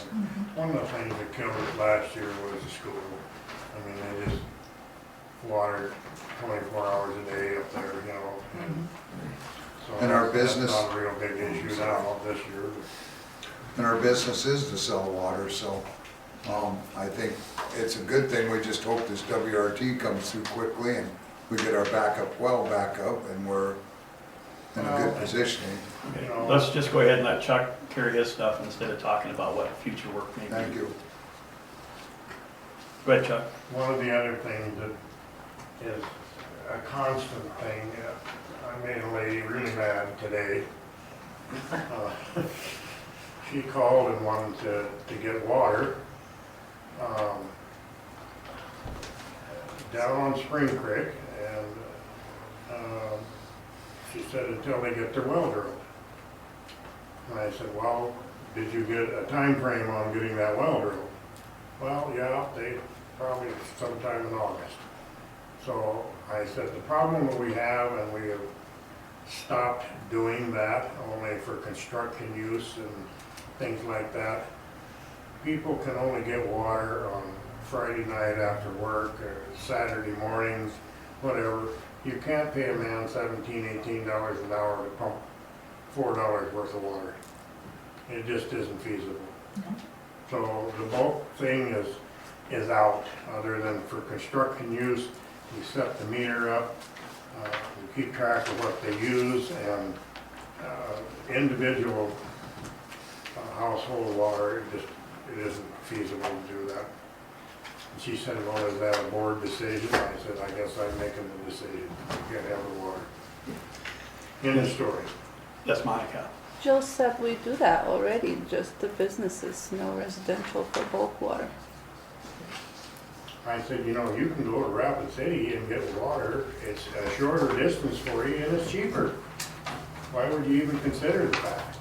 Well, and she wanted to get 250 gallons so she could make a concrete post holes. Ain't gonna happen, ma'am, I'm sorry. Heartland RV Park does bulk too. It's- Yeah. So, I guess that's it in that area. Any questions on the water? On what? Water, anybody got any questions on water? No questions, go ahead, continue with your, Okay. So then we're into sewer. Today was the last day of the sampling, and it has been hectic to say the least. The manholes that were pointed out to be sampled, in my estimate, didn't make a lot of sense. First of all, one of the major areas that could have been contributing to this would have been the school. And it would have been so diluted down line on some of these other sample sites. So I traded one of them for the manhole that the school is actually dumping into. Some of the other manholes had no flow. So you couldn't test them, couldn't collect any water. So we tried to get as good a random run on them as we could. The last samples were took today, and there was 3 samples per manhole, 6 manholes, and so there's 18 samples a day. And they could only have 24-hour time period on them, so you had to run them to town every day. Just nuts. However, you know, I mean, that's, the next situation is gonna be is when the tests are completed, then we're gonna have to go back and retest again to try to narrow it down exactly what block it's coming from. So it's been quite extensive, and it takes 2.5 hours each time you sample. Yeah. And I do want to remind you that you were being paid for that, Yeah. and that you were keeping Yeah. your time, and that was what the motion was, and Yeah, compensating you for it. I'm And just telling another you. one of them loopholes, we appreciate it when Telling you you, knew it was it gonna is be. time, it is time consuming. So, Lagoon is holding its own, Clarity, I've been down 2 or 3 times, smell has been minimal. I guess we're just gonna have to wait and see on, they've got the fields planted now, and wait and see what our time frame is on construction, and whether we're gonna have to pump, or, so far it's holding its own. We're doing okay. The hot weather and the wind and everything's doing a great job on it. Board recognizes. Yeah, we've been spraying weeds, so they don't get so bad. Good, I know we were gonna try to get an earlier jump this year. They've been at it for 2 weeks. Good job, thank you. Yep, and it's starting to take its turn on it. It's doing, Corey was at the lagoon 2 or 3 days ago, and that stuff's already turning. Good, good. Anything Yes, more, that's- Chuck? Pardon me? Anything more? No, I think that's it. We moved to, thank you very much for your input, and thank you for to be able to step up and do all the sampling, and in order to identify where something's coming from, it's not an easy task. And appreciate you going and looking for the cost of the new pump. Under 14C, Agreement for Performance of Services of the Public Works and Town Maintenance, I'd like to have that just be pending. The next item is D, Chuck Irvine's training expenses. Do we need to have a motion to have that? Oh, go ahead. So he had the 2 exams. He passed one of them, and that was expensive, $105 for 8 hours. Total it took for him all day. So he got the certificate today or yesterday for the water. And it was the sewer side that he failed then? Mm-hmm. There's test results in the packet as well. Are those good classes that he take, do they cost the city, or are they free to the? When he attends the classes, yes. because that's his time for the certification. No, I mean, does the state charge this city to have him there? No, The just courses the are free? exams. Just for the exams, okay, Mhm. just the exams, okay. There is some direct expenses on some of them, but there's some fees that you have to pay for the testing and certification and some of that stuff, but I'm assuming he's turning that into, isn't he? Mm-hmm. Well, I register, I do everything, so it's paid when I register him. And this was actually under, oh, go ahead, Vicki. So who has currently paid him for his time to be there? Pardon me? Who has currently paid him for his time to be taking the classes? You're looking at it. The That's- So if he were reimbursed, it would go to you because you've already paid him for his time. Correct. Thank There you. was one particular class that we both went to that I bought lunch, and other than that, there was no expense. So, I mean, he volunteered his time that day. Okay, so there you paid for 1 day or 2 days or? Normally, we have that agreement, conversation before we go to the class, who's paying. So, No, I meant, it's always been in the past that I paid for it. So. And there's been amendment and motions and stuff in the past that has allowed Chuck to be reimbursed for it. Yes, and I pay directly to him. okay, Directly, that's what I was curious about. And that was one of the things that was actually approved earlier in the claims for approval, so. So that was more just information there. Appreciate you providing the information on that. Item 14B,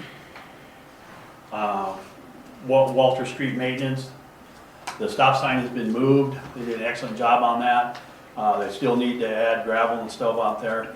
I think as Mr. Halsworth mentioned earlier, we need to go over and do another look at Marie and Walters to make sure the gravel and stuff is placed there. I think we need to have this addressed separate from that. I think we need to have the gravel added to it, separate from that. And I know that Mr. Halsworth has done that in the past. There's no expectation of him to continue to do that. If he wasn't going to do it, then we need to have Public Works do it. Unless they don't want to, then we. What's that? I said time permitting, yes, we can do that. So, Mr. Halsworth. Yeah, that was my suggestion, is that we can get Mr. Ferguson to give us numbers to do that stuff, and then on this, I would like to make a motion to remove the stop sign request since that's been completed, and leave the Walter Street maintenance, add gravel on Is there a second?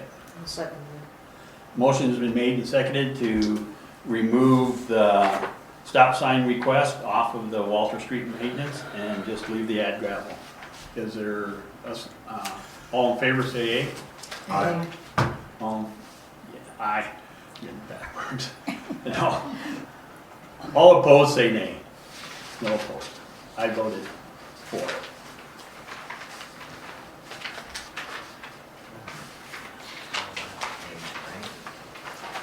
Now we go to item number 15, Finance Officer.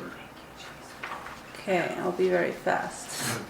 Monthly financials will be ready in the next meeting. Department updates. Finance officer school is good, very informative. Asked a lot of questions of the processes that we're doing in town, and everything seems to be in order. I did get some updates that we do need to do some changes, but very minimal, and everything seems to be running good in the office. So, SDPA, I have more in department updates. So, we got a bill to pay the Custer County Chronicle, the subscription, and they give 20% of that payment to Black Hills nonprofit, so I just need the board to maybe make a decision what nonprofit they want it to go to. Again, I could suggest Battle Mountain Humane Society. I'd be in favor of that. Yep. Can we make a motion on that? So Make that. And second? You can have it. Second. Motion been made and approved to the donation to Battle Mountain Humane Society. All in favor say Aye. aye. Aye. Aye. All opposed say nay. Nay. Motion carried, 4 for it, 1 against it. The motion carried.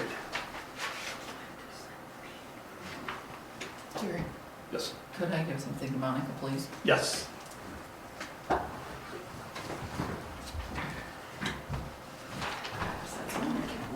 Don't trip on that. This is for you to say thank you for taking time from your family to go to the finance officer school and for passing, and we're very proud of you. Thank you. You're welcome. Appreciate it.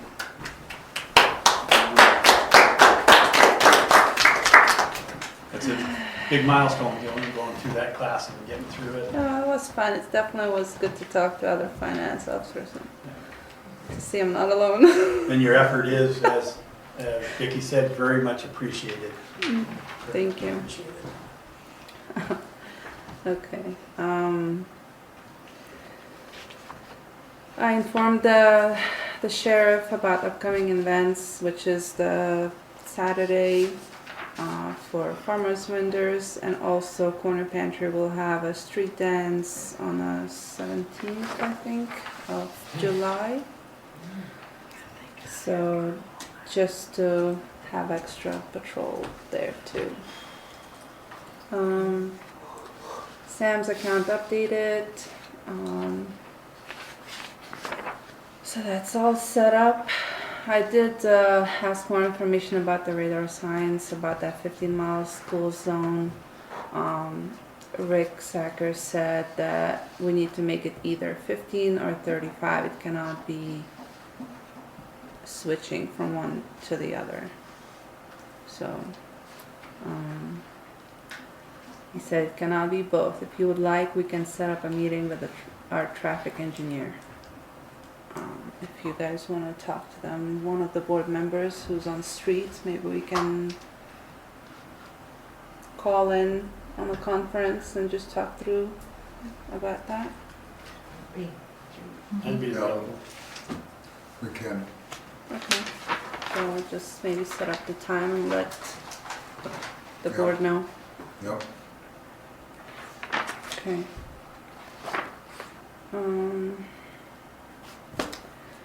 It's in your FYIs. Or, I mean, it's no rush, but. No, not yet. I'll skip that one. SDPA renewal, they didn't send the numbers yet, so can't be approved yet. Transportation Economic Development grants, still pending. Grant research. The only one that I found that we could apply this year is the Community Forestry Grant. It's a match grant, so if we would apply this year, we can use it for next year's budget to match and see what we can do with it.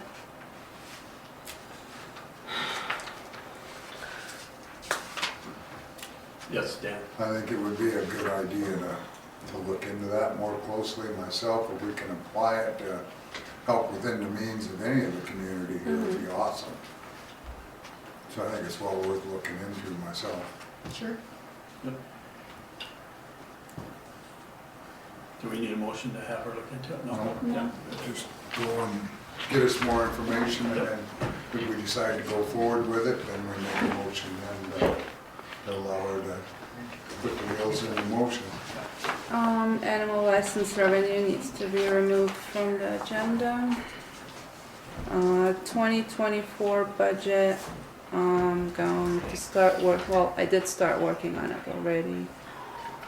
So I'll need to start gathering information from Public Works of if there's gonna be any changes in contracting prices, and talk with the board about any next years of projects that I can include in a budget. One of the main things that me and Jill would like to include in the budget is automatic meter readings, which we do have in general fund. I think we could do the transfers from that to water to make that project happen as soon as possible. State sales tax is changing from 4.5 to 4.2, so next month. I got a quick question for you. Go back on 15G. You talked about the budget. Is it too early to start talking about what days we want the budget? Because that's going to be coming up towards in August, the end of August and September, as to when we want to do the budget, so people can look at their calendar and vacations time. I don't know if it's too early to do that now, or do you want to wait to try to get more information together on that? It's your call. We can probably set up the dates of next meeting. Okay. I can gather some more information about how much time I would need from the board for that. Yep. Okay, thank you. State sales tax changed from 4.5 to 4.2, so next. It's just on groceries, isn't it? No, on everything. Everything? Everything. So next month bill for our utilities will be, we have to adjust our sales tax on the garbage, so it's gonna be a few pennies lower than the regular bill. And I don't think we need a motion on that, because it's a, Yeah, it just happens. yeah, it just. 4.2 is for the state, is that, what do you guys have afloat? So we'll have 4.2 plus 2% for the town. So 2% for Keystone, Hermosa is not gonna change. No, Not the 2%, just the 4.5. Right. The 4. It really doesn't affect Hermosa anyway. So before it was 6.5, now it's gonna be 6.2. Just the 4.2 goes to the state coffers. Yeah. 2%. Yeah, but It doesn't affect the town, it's just the bills that will affect a few pennies. We don't have to pay sales tax. On garbage, yes, we do, because that's the service we provide. Right. We pay sales, oh, right, Because okay, we gotcha. pay Sanders Right, and then gotcha. we pay that. Okay, understood. Oh, shut up. Microphone pricing. Vicky put Oh. that on there. Yeah. We were talking about microphones or speakers or some such thing, some type of a system so that our audience can hear better. Okay. Because I can you get talk that. rather softly, I talk rather softly upon occasion. Yeah, I don't. No, you don't. You don't want me to start yelling. No. I don't want to yell, I don't want you to yell. We have Or a system in anybody else. Keystone we use, if you wanna call over there. Yeah. It's pretty good. We each have it's a sound microphone in front of us, and then one large, speaker. Oh, yeah. And we talk, and we'll take our voices to the speaker. I mean, it's not, we have a bigger room than this over there. Okay. And we also have it connected to us. Who's the new girl there now? Oh, I forget her name. Yeah, she just started. Sorry. Yeah, I was gonna say- Cassandra. Isn't she gone yet? She'll never be gone to me.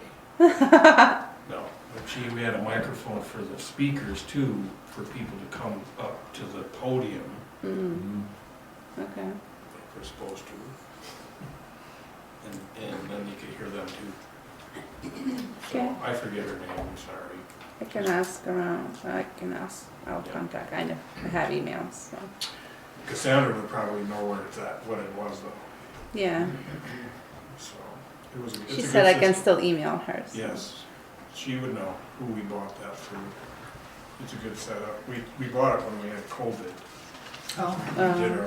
We did our meetings on the internet. So, but now we use it so people can hear us. So we want to have her. Okay, thanks, Mitch. Yes, do we need to have some a, information from Keystone and bring it to our next meeting? yes. And put it on the agenda. Got to bring it, what we'd like to do is have you look into it. And I guess what I'm getting at, do we need a motion to do that, or just? No, just gotta put Just it go ahead on and do the it. next agenda. You got it. You got it covered. So, That's all for the finance office. okay. The next item is 16B, agenda item, public comment section. There's examples that were put in here on some of the changes. I'd like to, I could open with, I guess where I'm at right now is, I'm just trying to think out loud here, is that when I did the studies and stuff for Robert's Law Rules, it says before I open discussion, I'm supposed to have an amendment to even open the discussion, to kind of keep the meeting going. So that's why, if you look and see, well, why is he making a motion there? You make a motion, and then discussion happens, and people can amend the motion, similar to like what we do, but I guess what I'd like to hear, just ask for a motion to approve the recommended changes for what will be on the agenda for public comment.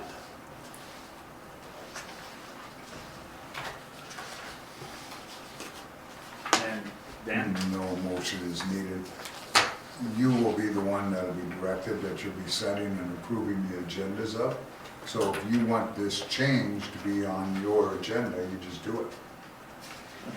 And I would, and at the same time on that, I would, if other board members have something they would like to see on there or off of it, and then I request that they provide that to me. Even as the chair, I understand what you're saying, but I still would like to have input from the rest of the board. No, if you want to do that, that to me is very fine. And the reason we did it is we had some pretty radical meetings there. But anyway, so Yeah, and I'll be talking with, on that there, then I'll be just talking to you. I'll be coming in with agenda items. I'll be talking with the board members on what the potential agenda items. So go ahead. Yeah, the main reason why this change had to made because there's a lot of, you cannot put a certain time on a person, only on a general public comments. So we don't have to have the same amount at every meeting. That's why I kind of left it blank. You can say how much time you want to put for that meeting. When we get to the items from citizens, then you can say no action will be taken, reserved time for public comment is, and you can decide on what time you want it. Like today, I mean. And then one of the other things that I wanted to see changed on is the audience will be allowed to comment on specific items and not may, because we're here for the public, and I like the word will before may, but we can discuss that. The next item on the agenda then would be item number 16B. That's me again. So the one thing that I did learn at the finance officer school is that we have to take taxes for copies, faxes, and notaries, because it's not a regular service that town provides. It's for the business part of it. I did talk to Department of Revenue, and he said, don't look at the past, just start doing the right thing now. Good. So, and So Hermosa has to charge copy sales tax for copy costs? for copies, notary, You guys and charge for notaries? $10. You do? Yeah. I do them for free, just so you know. You're gonna fill your pocket quick. get it. So why I did this Excel sheet here, we don't want to start charging, adding pennies to like $10. So what I'll do, I'll just take the 2 pennies of 25 cents per copy when I file my sales tax. So in the next year's budget, I'll kind of try to squeeze that expense in there as well, That's a since good idea. I'll know Great. about it. Good thinking. So, because giving change when it's pennies. Now, this is a policy number 2, fees and payments. Now, based upon what you put together, we need a That's- motion to approve it then? Yes, if we could. I'd make that. And second? I'll second that. Motion been made and seconded to approve the 2023 policy number 2, fees and payments. Any discussion? Any further discussion? No further discussion? All in favor say aye. Aye. Aye. All opposed, say nay. Motion carried for the 2023 policy number 2, fees and payments to be approved. Thank you.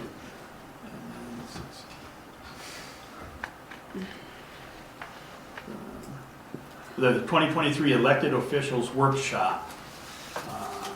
I'd like to open discussion on that to Sue, who is in favor of going to that. I think the deadline on it is the 11th of July. Go ahead. So one thing about this one that I don't know if the board will like or would prefer, but they can actually send a recording instead of you needing to go there. They would send a recording and the handbook for municipal officials. So it would be the same information, except it would save the travel and all that. But it's totally up to you, to the board. I know meeting other board members would be good. That is vital. Yeah, it's just like, a lot of what you got out of your training was from being present, so. I would like to attend. And I'd like to attend. Awesome. Okay, so 3 attendees. Name, Yeah, we'd have to probably go down Tuesday. So, Linda, Dan. where's No, it? I can't make that work. I won't know for a while if I can make it work or not. I'd like to go, I always like to go, but I don't know if it's possible this time. I have until the July 11th to register, Right. Mm-hmm. so we'll. Just let me know. Yes. then. Yep, thank you. Okay, I understand. So if we could make a motion I'll to, make that motion to allow these 3 go and Linda possibly the 4th when she'll let you know. Is there a second to that? I second that. Donna did. Motion made and seconded for Vicki, myself, and Donna to attend the Elected officials. elected workshop. officials workshop. I want to get better at making my You're ears. doing good. All in favor say yea. Aye. Aye. All in favor say nay. All just, all who don't. Yeah. We're all getting tired. Yeah. Okay. Motion was carried.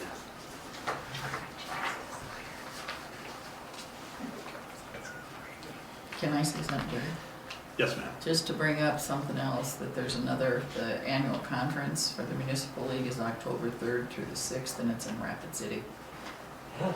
So, Yep. just something to kind of put in the back of your mind.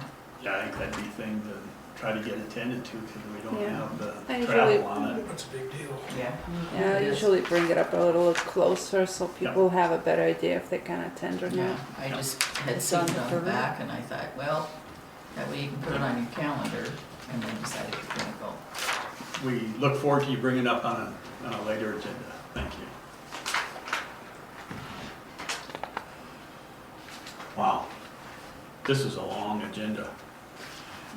Item number 6, go ahead, Dan. When you get to this next one, the chicken ordinance, I would like to say that we leave that pending and that we separate, because we could spend a half hour Hours. on this one by itself, just from what we have. And I think everybody's kind of beat up, so I would certainly like to put this off to a special meeting by itself if we could, please. Or a work session. Could we have P and Z review it? Well, we should do it together, all at one time like we did with work sessions. Then it's all talked about at one time, and we can all get to the fee portion of it. I mean, I've underlined about everything in there. We can go to great detail on every one of them on the positioning. And if we have both boards, I think it would be awesome, where we don't have to separate it back and forth. But then we're paying an extra meeting. Yeah. Which we're still under budget on, I like extra meetings. but it saves 2 meetings together. No, because you're still doing it, one for P and Z and one for the board at your regular meeting. So you're not having a special meeting. Correct. So there's no We'd have it at additional P&Z fee. time. Right. Correct. Right. And the next P&Z meeting is next Tuesday, Yeah. so I'd love to do it then, if everybody else can make it. So the chicken ordinance hasn't been to the P and Z yet, huh? To nobody. Well, the ordinance is, It's passed. Oh, passed. It's passed. I mean, I drafted the first application. And the application, yeah. I can come up with that. Can you get that? I have a whole chicken folder now. Just keep in mind, you can change, you can do things to help support the ordinance that was voted on, you just can't change anything that's in there. yeah, so on this, and I actually read through it, and the same thing, I just looked at from the permit application on. When you have the information up front, the questions to the vote to be voted on, none of that stuff can be changed. Going through it, I thought it covered things pretty good. I guess we can, Dan made a motion, is there a second to have it go pending?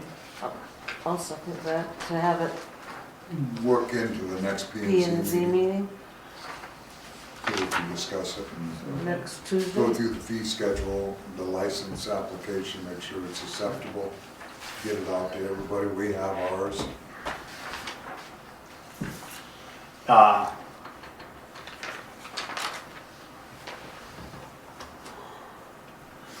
We'll go ahead and vote on to leave it for the planning and zoning. All in favor, say, The motion Aye. is what? Aye. It's the motion is, combined. it was Dan's motion, and it was seconded to have the town board and planning and zoning look at it at the same time at the next planning and zoning meeting. So is that paid for the board? Or not? Yeah, we're taking our time for it. And I'd have to go back and research that. I don't know the answer, but Yes, it would be paid, it's a work session, Yeah. so it would be paid for the board members. there's some things I don't have the answer to. I have to defer to you, 'cause you have the answers. Okay. It's got a clue in here. And I guess I'd just recommend that everybody look at it and come to the meeting with your concerns. And again, like Mitch said, we can't change what's been approved already, and we can't make it more stringent in our permit application. The permit application just pretty much says you can do what's already there.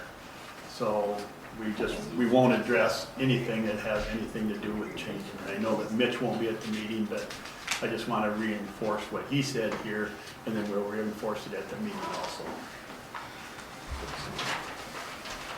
Thank you, Monica. And I think it was a really good job on putting it together, so.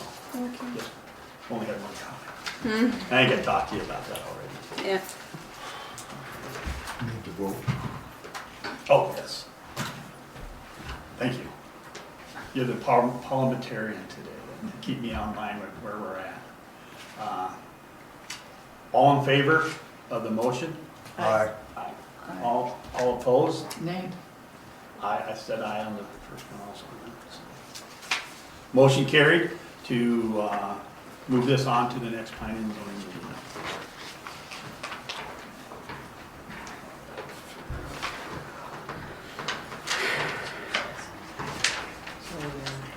I'm looking for I covered my sheet up with this. Here you go, look at mine. No, I got mine. I'm allowed to get lost once, aren't I? Of course.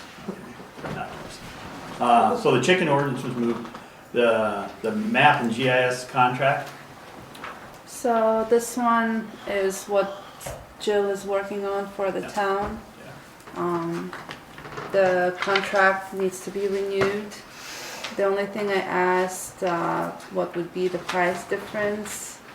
And they said we had the viewer's license, but we never used it. I guess Gail had it on her name, but she never used it. So I don't think I will. If I have to look something up, I'll just use Jill's. So I would just do the editor's license, $385 plus the hosting fee, $100. So total contract would be $485 for the year. I'd make a motion to go with that. Second. Any further discussion? With no further discussion, we'll vote. All in favor, say aye. Aye. All opposed, say nay. Motion carried.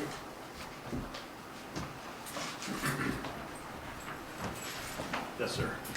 So we can remove E, C, B, and then under finance officer, you wanted just F removed, or was there more? F, H, F and H. Okay, I'd make that motion to remove them. Second. And that motion was to remove F, H, Under 15, and then under 16, B, C, and B, C, and E. All in favor, say aye. E. Aye. Aye. All opposed, nay. Motion carried.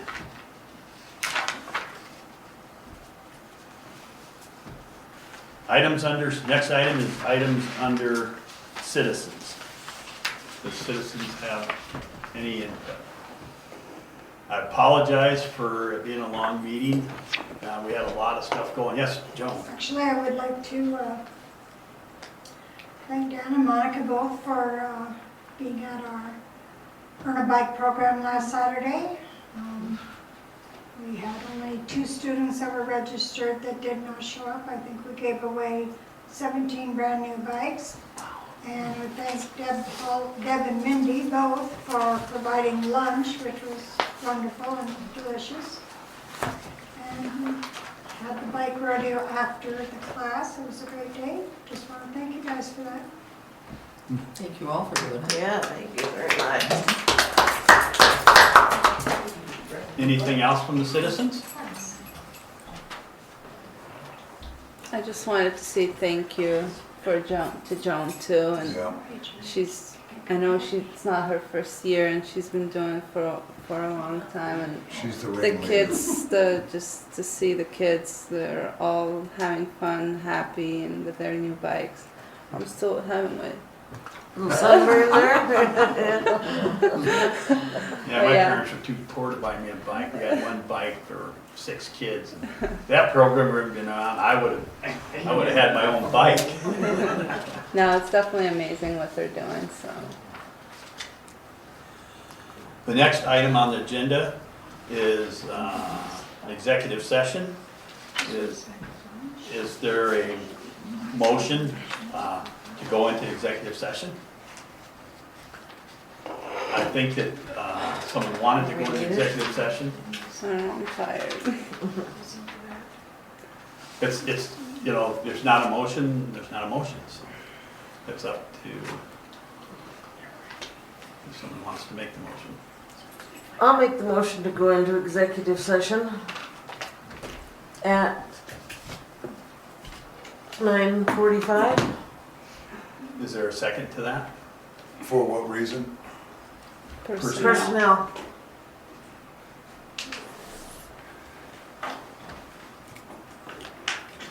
Is there Motion. There's a motion, I'm looking for a second. I don't have a second yet. I'll second it. Motion's been made and seconded to go into executive session for personnel issues. Ask Mitch to stay. Yes, Requesting Mitch to stay and Monica. Request Mitch to stay and Monica to stay.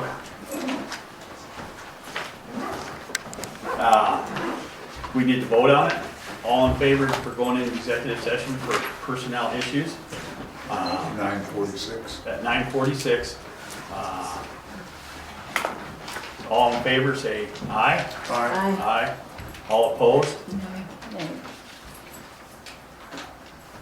Welcome to all the new board members.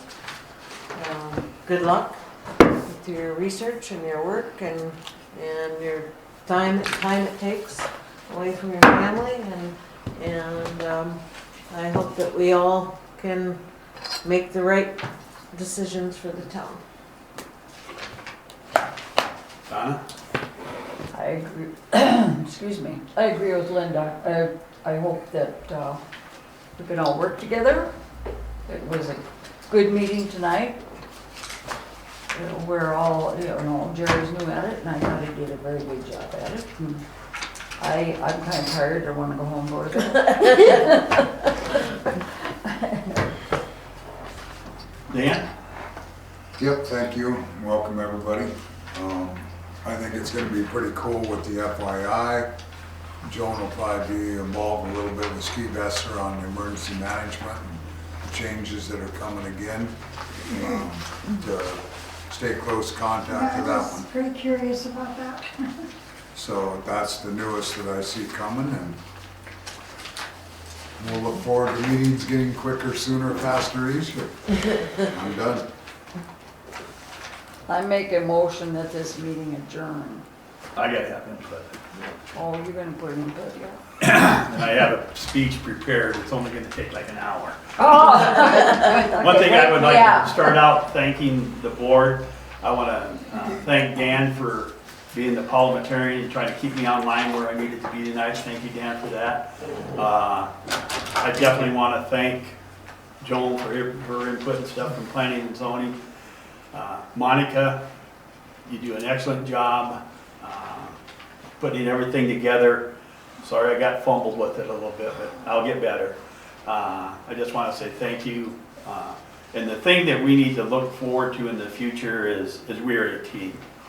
And things in the past is in the past, and we just want to move forward as a team.